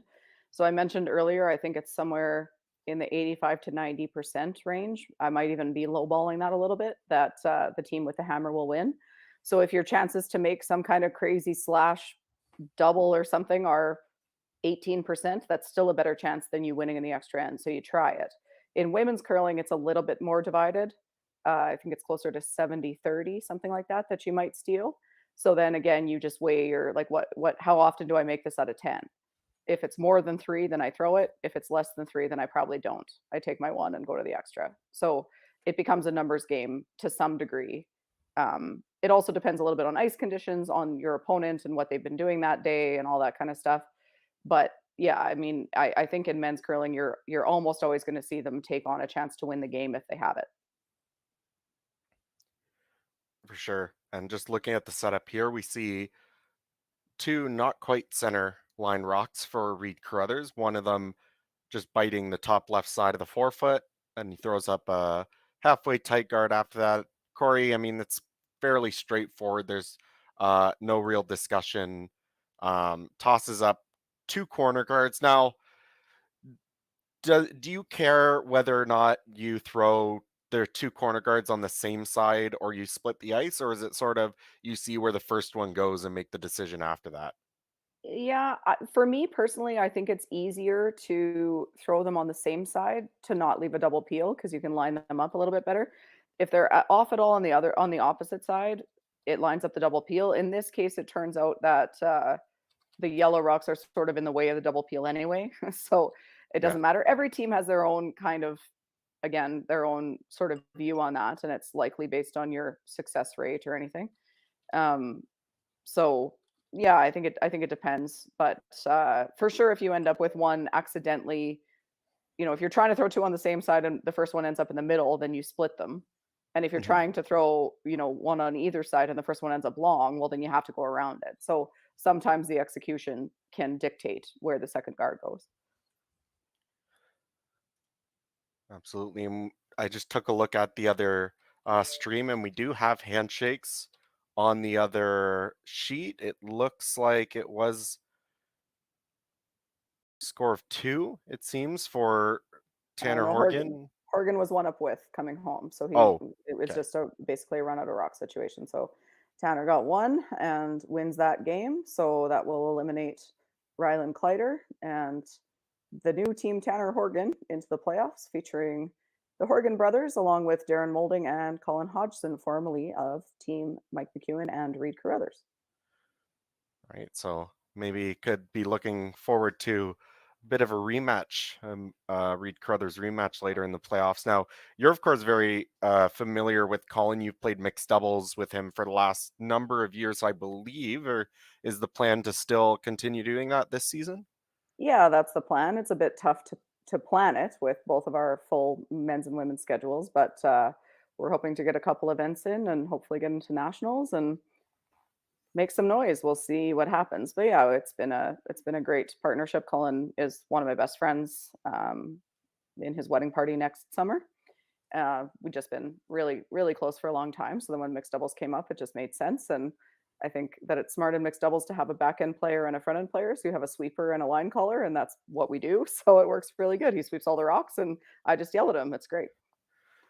You guys are definitely a great partnership. I don't know if you remember, you actually played against me last year and beat me in the Brantford Spiel. So that was a lot of fun. But you guys gave us a lesson in curling then. I do remember that, and we had our backs against the wall in that spiel early, so we needed that win. But I do remember that game. Yeah, absolutely. All right. So looking at this end here, if you're Corey, the opportunities here with these staggered guards now, I think at first glance, if you're not really paying attention to the situation, you might think that that's good for Reid, but the opportunity here may be to play a little bit of a split or a tap, or is he just going right around the corner? Looks like he's actually just drawing around the corner guard. Yeah, I think for Corey, it's a pretty easy double peel. And if not, you have an angle run back if you needed it. Like you're in a pretty desperate situation here to get at least two. Hmm. So I think you have to just ignore that for right now and loop around here, which is what he's doing if it gets to the house. And unfortunately for Corey, won't quite. But still another guard. Now, of course, we've seen things are a little bit straighter. So today, so maybe difficult to sink one around that tight guard, but he'll have something to work with for sure. And I don't really think Reid. Uh, I wouldn't see him switching to try and just go around his own here. He's probably peeling something, right? Probably, but the problem is with peeling something, it's if you're peeling something, it's that longer red guard, and your shooter's going into that stagger, which is helping you right Hmm. now. So is that worth it? Because he still has that corner guard. Right now, Corey can't use that guard on the left-hand side of the sheet as we look at it on the overhead because those yellow guards are in the way. So that corner guard is essentially not there. So if I was Reed, I think I might switch gears here. And it looks like they talked about it for a little bit, but it looks like that's what the decision is. And I think you're right. Like if you sink one around here, it's Corey finds himself in a really uncomfortable situation. It'll be, I mean, just those angle runbacks in general would be so tough at the moment, but to have to do it and make a double with it would be even trickier. Yeah, if you're making Korey Dropkin throw peels or runbacks, if you're Reed, you're really happy. So, as much as it seems crazy, like you want to peel something, but there isn't really a good rock to peel, Yeah. or an easy way to do it. Like if you could peel that red on the wide side, which I guess you could, but you run the risk of taking out your own shot rock if you hit it wrong. And clogging up the middle isn't hurting you right now if you're Reed. So I think this is the right call. Yeah. It I didn't was just, quite work out, but it's still not a terrible yeah. result. Well, I was just about to say, like, thinking about it too, even if you don't make it perfect, now that's maybe not quite what I was thinking, where he touches the guard and rolls open. But even then, like, you're not in a position where you're scared of giving up three here. It's still going to be a lot of work for Corey to get his 2 points, and I think it would take a couple more misses out of the Carruthers team to really bring three into play. So at the end of the day, you don't really have losing the game in the back of your mind here, and you can sort of play a little bit more freely. I agree. Not yet. I mean, if it might change at some point, but for right now, if you're Reed, you're sitting pretty a little bit, so you can afford to take a little bit of risk. Where if this had developed differently and was a little bit more open, then you'd for sure see him more in defense mode and saying, "Take your two if you can do it." But now you're looking at ending the game. Hmm. This needs to curl. It will just end up chipping off that corner guard, and Oh, that's a worst case scenario. yeah, I mean, if that rock doesn't roll that extra foot, it might be okay because you'd still have a run back, but rolls partially buried behind those guards. And I mean, if this is the situation on your last with Corey, how do you even get at that shot stone without playing some sort of like thin redirect or something? That's the only option you have right now is too thin. I think that well, obviously the one behind the corner guard, I'm not sure how much of it you can see. But if it's there, then it's a slash, and then the other way, it's a very thin redirect on the other side. That's you hear curlers say words like "don't hook it." They just hooked it. That's Yeah. not what you want. And I'm looking at like, I'm even, these are kind of the tricky situations. I'm thinking of what you do if you're Reed, but anything you really try just might. I mean, the situation as it is, I don't really see a whole lot of good options for Corey. So anything that you might try might actually give him something. Now, here, I think they're looking to play the hit and roll into the rings, and there probably isn't a bad spot to roll it to. I thought they might even just sort of peel this out because it seems like this rock is the only option that Corey might have something off of at the moment. I think what they're thinking though is that if you play the hit and roll into the rings, and even if you don't make it, now it's a yellow rock they're running in. So they Hmm. can't even make something good from it. They just can kill the one that's already there, but they still how do they get in there for two? and then you're throwing, right? So, and if you make it good, which he just did, then like, I mean, I don't want to say the game's over, but the game's pretty close to over right now. Yeah, I mean, the only option that you have here if you're Korey is to try and rip some guards and then maybe try and find a way for your two skip stones to score. Yeah, But again, like all he can do here is run yellow rocks, and there's never an opportunity really for Red to sit in the rings after this. And Reid can assess the situation, but if Korey doesn't get everything moving, you just toss up another guard, and yeah, yeah, exactly. And it's you're exactly right. It's the only option he has is to try to set it up for open it up enough that he can generate a skips deuce out of it. But it's looking real bad for Team Dropkin right now. So for Team Carruthers, I think that was a smart call because there wasn't really a bad place to roll. And if you make it as good as Jason just did, then you're you're really putting the screws to the young bucks here. Stapera with the big weight, pretty much as good as he could have done, I think. Almost worked out great. Yeah, I'm not sure he could Yeah. have done any better, but if that spun off there at all, you might have had several options. But now the only good news about that where it stopped is now if you look at that outside red Mhm. on the left hand side of the overhead, it's sort of like you think sitting two is better, but it's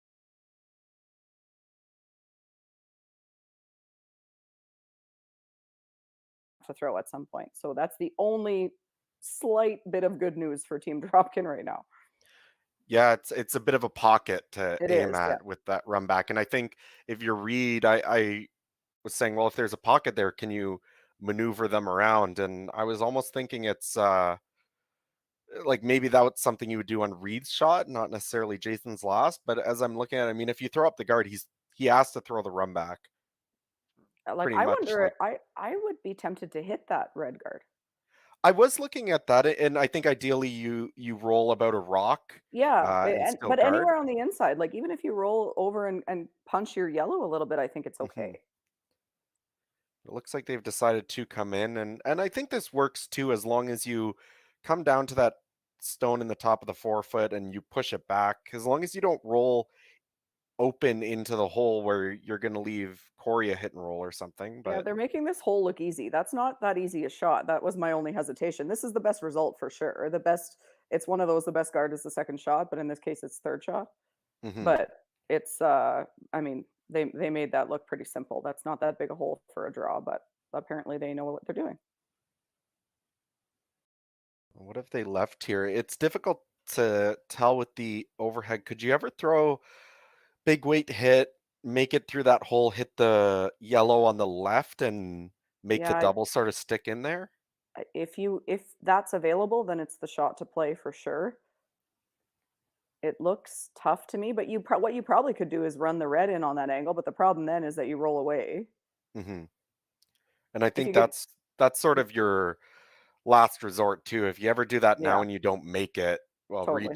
Reed just throws up a guard, and you might as well just shake hands. You don't really have anything. So Yeah, you're absolutely right. So at if le- it's there, then it's the shot for sure. It's hard to I mean, I think they think it is because it looks like they're throwing it. we'll see Andrew Stapera, his final rock here in the eighth end. Korey Dropkin in a lot of trouble, needs some help here. Makes it through the hole, and he Ooh, does make great it. shot. And what's really good about that, of course, you'd think, well, Reid can just sort of follow him down and pick it out, and he can, but with the way they made that double, this red isn't fully exposed, so Reid would likely roll out. And I mean, at the end of the day, he probably wouldn't be too upset with that. But now there's the opportunity. There's some space. Still a lot of work to do, but if Korey can find somewhere on his next stone to hide a rock, the opportunity for extra end is certainly there. Yeah, if I was Reed, I'm not sure I'd be trying the hole. I might just be peeling this center guard. That's probably uh Yeah, I think that's likely the smart call because I don't see anywhere that Corey could put it. I mean, Can't you're take always away just gonna both, have an right? open hit. Yeah, like I mean, you could make it tough in the sense that he could have this exact same shot again. Mhm. But that's I think the best you can do. You can't take away both. You can like he'll have either a little slash on the red. I don't know. If you make it through this hole, it's great. But if you don't, now you potentially bring a three into play. Right, if you ever pick out your own or something, Exactly. Yeah. do you ever is it worth It's probably not even worth it with the score the way it is to try run back. You're probably just straight peeling this all day, eh? Yeah, I think so. You could play the run back, but the problem is if you just miss it low, then you Hmm. might screw yourself pretty badly. I was thinking if that yellow in the rings was frozen to the red and there Yeah, really then wasn't an then you'd try opportunity to it for pick it out, free. then Yeah, I think so. I think if it was a little different situation in the house. And I mean, I don't hate trying it because it's hard to hurt yourself. If you well, just like even if even you if you pick go, your yellow, it's not the worst, right? well, yeah, if you're hitting it high side to pick out the Yeah, yellow, you're rolling out of the way. There's still going to be an exactly. open stone to hit. You're Exactly. probably going to the extra in that case, but you Yeah, know, but that's okay. I don't mind trying it on the high side as long as you err on the side of just peeling it. It's like Connor's trying to get this to curl. now they have Derek, Oh, so they now must be straight. close. Oh, what a great shot. A bit of a dagger in the heart, I think, of Korey Dropkin there. And what do you? Yeah. Now Uh, this wide red guard of your own is kind of hurting you because that's where you would like to draw around probably, but can't. Well, you can do it, but you'll leave it in the hole. But I think that's probably the shot. Yeah, I Get it? don't see. I don't think there's any kind of hole on the other side, like between the yellow red. I No. don't. I Yeah, I don't don't. think so either. So yeah, you can't throw the like you said. That red guard is in the way. You can't. You'd love to if that guard wasn't there, sink an out turn draw to the back of the forefoot kind of thing. Yeah, but But you can get to the side of the forefoot with this. I think that this is the play. You need a miss. Like the only way you're yeah, you're going to an extra end is with a miss. So you get this to the side of the forefoot buried, and then you hope Reid misses the freeze or the hole or whatever he's going to try to play, depending where your shot ends up. But I think it's your only chance of getting two. yeah, I agree. I've just been looking at everything else. I don't see anything. So make sure you get shot, and if you're dead buried, yeah, I mean, He, there's the freeze. There, if he's you're in playing the run backs hole, or something, yeah, probably. I think run back, yeah. ideally you leave this a little bit on the high side if you could, just because the freeze, like you said, could take it all away. Hmm. If you're right on the tee line and he freezes to you, he'll be second shot, but you'll have no real way to get two. Right. So I think you want to leave this ideally just full eight sort of thing, like maybe biting forefoot, but no deeper than that, so that you have a draw if he plays the freeze or some kind of chisel or something. But that's the challenge. I think you got to make this and then hope that you get some sort of miscue out of him because I think if Reid makes his next one, whatever he decides to play, the game's over. Hmm. So you're hoping for a miss. So just make this good. If you're Korey, just make this good, sink it in there, ideally on the front side of the tee line, and then hope that you get a miss from Reid, and then you might have a chance at the extra end. So here in the eighth end, it's Korey Dropkin's first stone, excuse me. And it is a must make. Needs to put this somewhere in the rings where it makes it difficult for Reid to have a chance to go to the extra. Sweepers don't seem to hate the wait early. It's all about line Mm, now, just making sure you get it buried. trying to finish this now. Got Tom Howell on the inside. He's the outside sweeper, so that's an indication they're trying to get it to curl a little bit. Wait, looks close. So would have liked that a little higher in the rings, but had to get it buried as much as possible. So they swept it a little bit. Not bad. Again, you need a miss. So for Reid could try to pick this. I think he can probably see enough of it to just pick it if he wanted to. He could try a freeze. Um, I think It's those are probably difficult. the two options that he has. Yeah, it looks pretty close to buried, but definitely if you can see a piece. I mean, with how much curl we've been seeing, you could play even a hack waiter and Yeah, sorry, when play I it say tight to pick the it, I mean guard. like quiet and Oh, just okay, try to okay, just yeah. try to kill it. I don't think you're throwing weight at this because this is also a spot that we've seen run fairly straight with any kind of weight. But you could play it based on that ice. It looks like it's maybe a back line or a hack or something. You don't have to move it very far to sit two, which is all you really need to do to end the Yeah. game. So he just has to move it essentially to half 8 foot or further.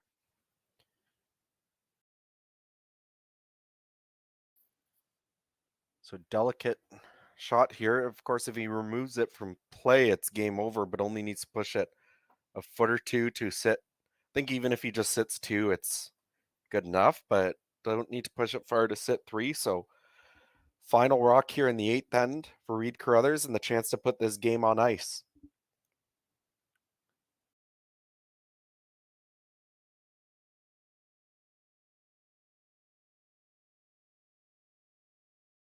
definitely. Now they switch to put Derek on it, and they're Oh, switching, so it Connor's must be pretty back, so it's got close. to be close. Derek to finish at the end here. I think he's fine. Oh no, it needs to curl actually. Oh, Oh, wow. That must have surprised them because at one point they were sweeping that Connor was on it to keep it straight. So a yeah, they little were. bit of not what they expected. They went back and forth a bit, but it was going. They were going for straight at one point there. Yeah, I mean, when they were going back and forth, I thought, well, they must have it made.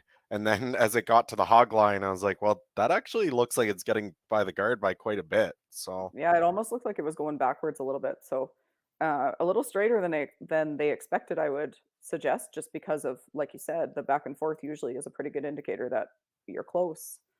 And miss on the high side. So big shot here for Korey, big opportunity. I mean, we talked about the odds in the extra end, but given how this game has gone and how this end has gone, he'd be pretty happy to have a chance in the extra end. So here we go.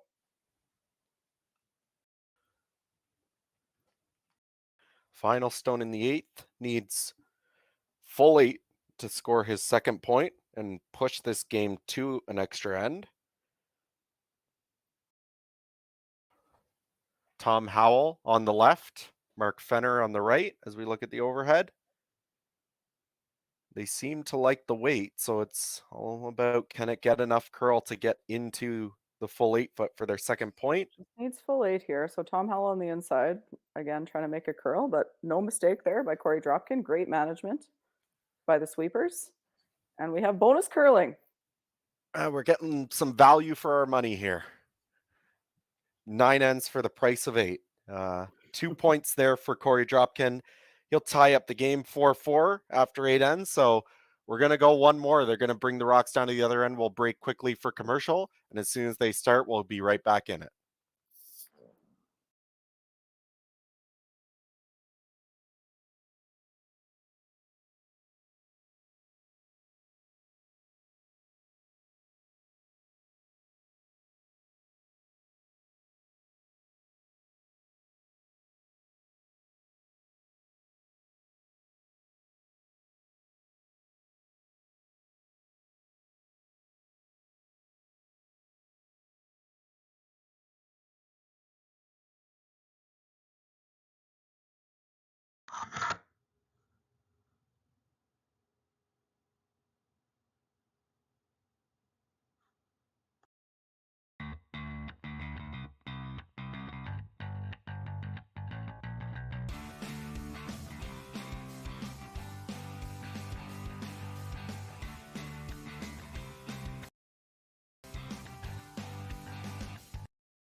And welcome back to our bonus coverage here of this match between Dropkin and Carruthers. Dropkin scoring 2 points to go to force this extra end in the eighth. Of course, this is a C final, fighting for the very last spot in the playoffs here at the Alberta Curling Series Major Men's. And look,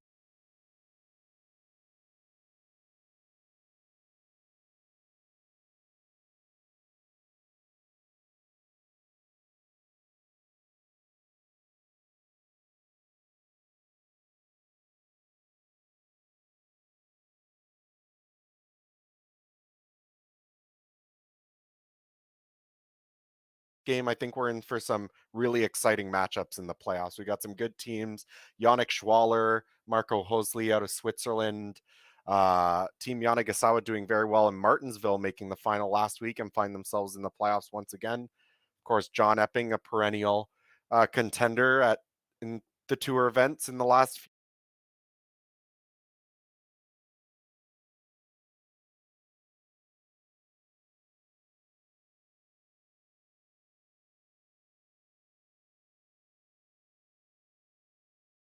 Parnjagoven very nicely making the tick.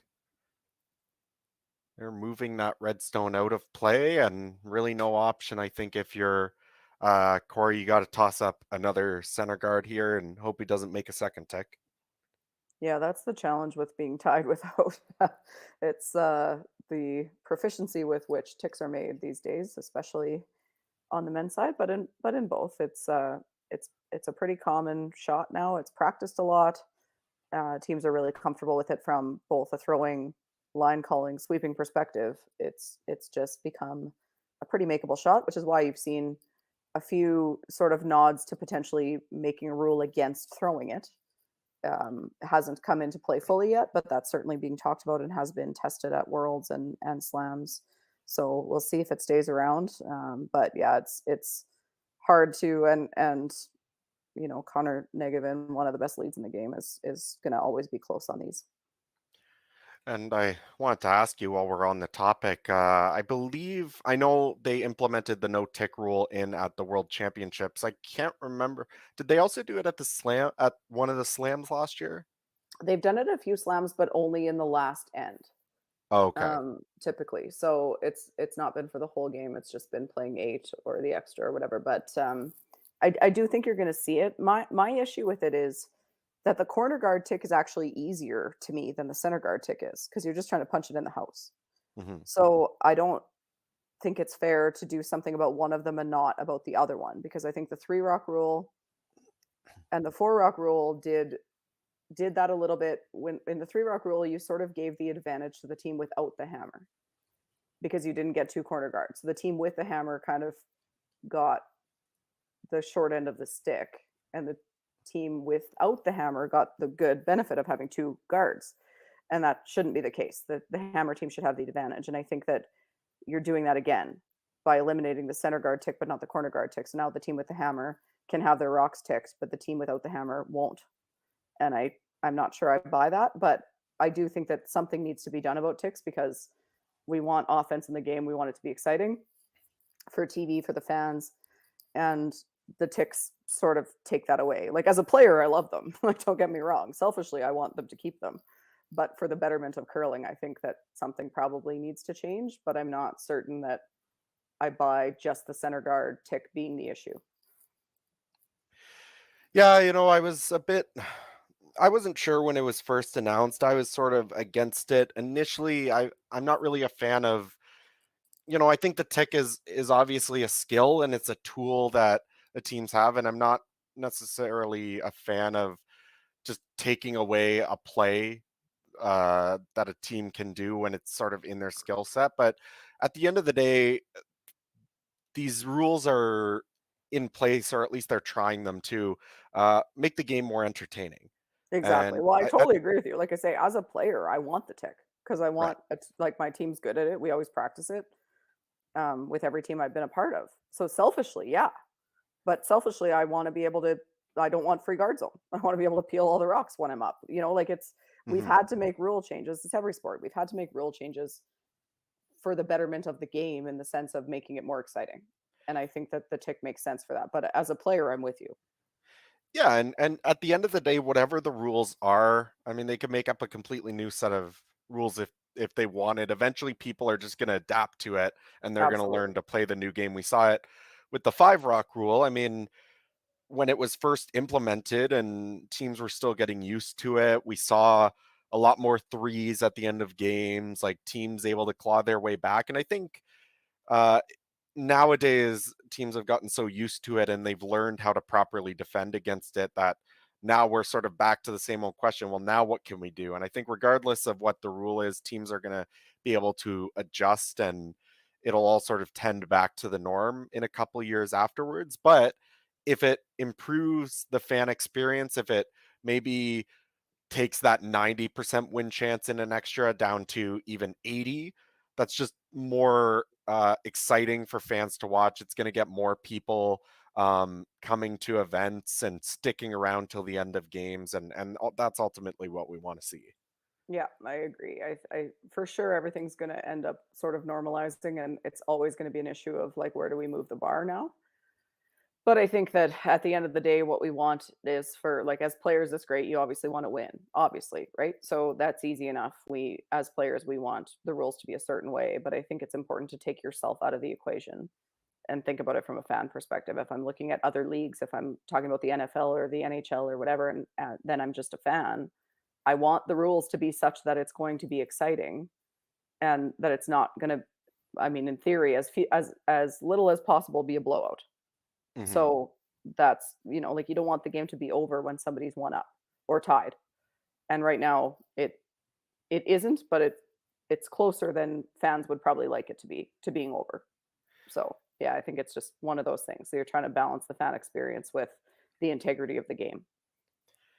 Yeah, and I mean, at the end of the day, n- you do want the players to be the ones that drive the decisions. I think is ultimately what we'd like to see. But at the same time, like as you said, as players, we don't always maybe have the most unbiased opinions, because when rules change, there's always going to be that situation that you find yourself in where you end up losing a game that you never would have in the past when that before that Right. rule came into play, and that's just a part of sports, obviously. But like you said, selfishly, we'd love to be whatever the rules are that help us win at the Well, end and I of the day. think So. yeah, and I think that as players, we also need to take a step back and look at it not selfishly. Hmm. Like I look at my dad winning the Brier in 1992, and it was 4-3, and they just peeled everything for ends and ends, and that at the time was the way the game was played, and so there was some pushback to going even to any sort of free guard zone because there wasn't any then. And now we look back at that and think like, how did we ever play this game without the free guard zone? So it ends up usually being a good thing. It's just at the time now you're going to lose games that you wouldn't have otherwise lost because you would have just peeled every rock in play. But who wants to watch that? That's not exciting curling. It's not great for the people in the crowd. It's not great for the people watching on TV. And so I just think ultimately it's not what's good for the game. So as a player, I try to take myself out of it in those conversations and just go like I think this is what's best for the game, even though selfishly I don't love it. Yeah, and I mean, just like as we talk about this, I think back to believe it was before I was born, actually, but there was famously a Brier final, and 2-1. Pat Ryan was, I believe, the one side. I can't remember who he was playing, but yeah, it ended up being like 2-1, 3-1, and Yep. famously during the middle of one of the ends, as they ran up and down peeling everything, somebody yelled out "boring" from the stands, and that's not what we want. We, Yeah. regardless of what the rules are, we want the fans engaged. We want them excited to be there, and Yeah, and I think that that's the thing at the end of the day. We're trying to grow curling, we're trying to grow the game. So, and I mean, I say selfishly I don't want it, but if I'm down, then I do. yeah. It just depends what side of the game you're on, right? So like it's good for one team, it's bad for the other team, but if it's good for the overall fan experience, then the teams are split on whether they like it or not. Well, then it's still better. Exactly. I mean, as we've been talking, I've been watching this end, and maybe we should make some kind of a comment on it, See? but I'm not really sure what the comment is going to be. It doesn't look good for Dropkin here. Was never really No. able to get any guards up after those ticks, and Yep, two perfectly made ticks in the end is I mean not over, but 80+% over. yeah, I mean, the most Corey could probably do here is make Reid draw for a piece of the forefoot to win, which he's going to Or make hit and like, roll out, yeah, which yeah, so, yeah, like, the game's essentially over. So you have to I think the only play for Corey is to draw around this. Reed's probably gonna peel it, and if he makes the freeze or whatever, then fine, but he's probably just gonna peel it, hmm, and, then you draw the other side, and you make him either draw a piece of the forefoot or hit and stick against 2, and that's not like, your chances of winning that game either way are not very good. No, but this is a spot we've seen them play a couple times off the center line, these draws, so I'd expect them to be pretty close. And I think what's nice about the shot is you don't necessarily care about slipping a little bit deep. Obviously, you'd like your last one to be placed in a pretty good spot here, but even if you go like back eight, um, it makes the double a little bit trickier now, albeit I think it would take a little bit of a miss for Reid even to take on a double. He'll probably just play a peel, as you said, but Yeah, I think the important thing here is being buried. Like you sort of think you might want to leave this a little bit open, but the problem is then you leave them an angle for the double, and you don't want to do that. I think this needs to be fully buried, even if it's a little bit behind the tee line, because then it makes the double harder and longer. And if you just miss it on the low side, on the center line side, then maybe you have a better guard to come around. Again, you're hoping for misses here. So and that one just maybe not slipping, going far enough, sort of stays out in the open. So probably see Reid make a play on it. I think he'd love to, if you could ever just hit and roll, even to the center line is fine. It'll still force Korey to make a tough, long roll when he plays a hit, but you roll to the other side of the forefoot, and there's nothing really Korey can do to not just leave you an open shot. yeah, if he's probably still playing a hit and roll because it's the only option he has. So he'll hit and roll buried, but then he'll be back eight. So then for Reid, we'll have a lot of rings to draw to for the win.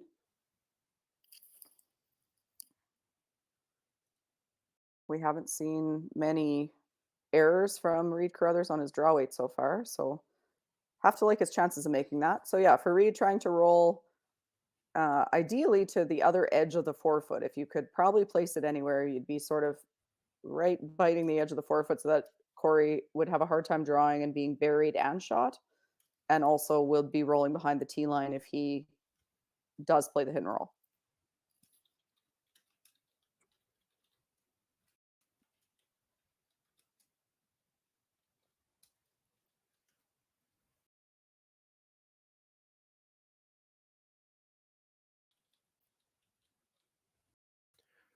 So the opportunity here to make sure he has an easy shot with his last one, the out turn hit down the center line. Would love to roll a few rocks over to the other side of the rings. Got Connor on it now to hold it straight. Derek egging him on. And he will make the hit, remove that stone, roll to the other side of the button. And I think that's pretty much the perfect result there if you're Reid. Yeah, definitely is. We'll see Korey jump in the hack pretty quick here and try to play this hit and roll. Like you say, he's going to be at best probably full eight biting the forefoot, but that's as good as he can do. Try to get this. Probably in this case, you don't need to be fully buried because Reid's likely ignoring it. So take a little bit more of the forefoot if you have it. Sit, Mhm. half buried, half forefoot, and make him look at it. Maybe he considers. I don't think he'll consider chasing it, but that's the kind of thing you have to try to do here if you're Korey, because again, you're hoping for some kind of miscue from Reid Carruthers.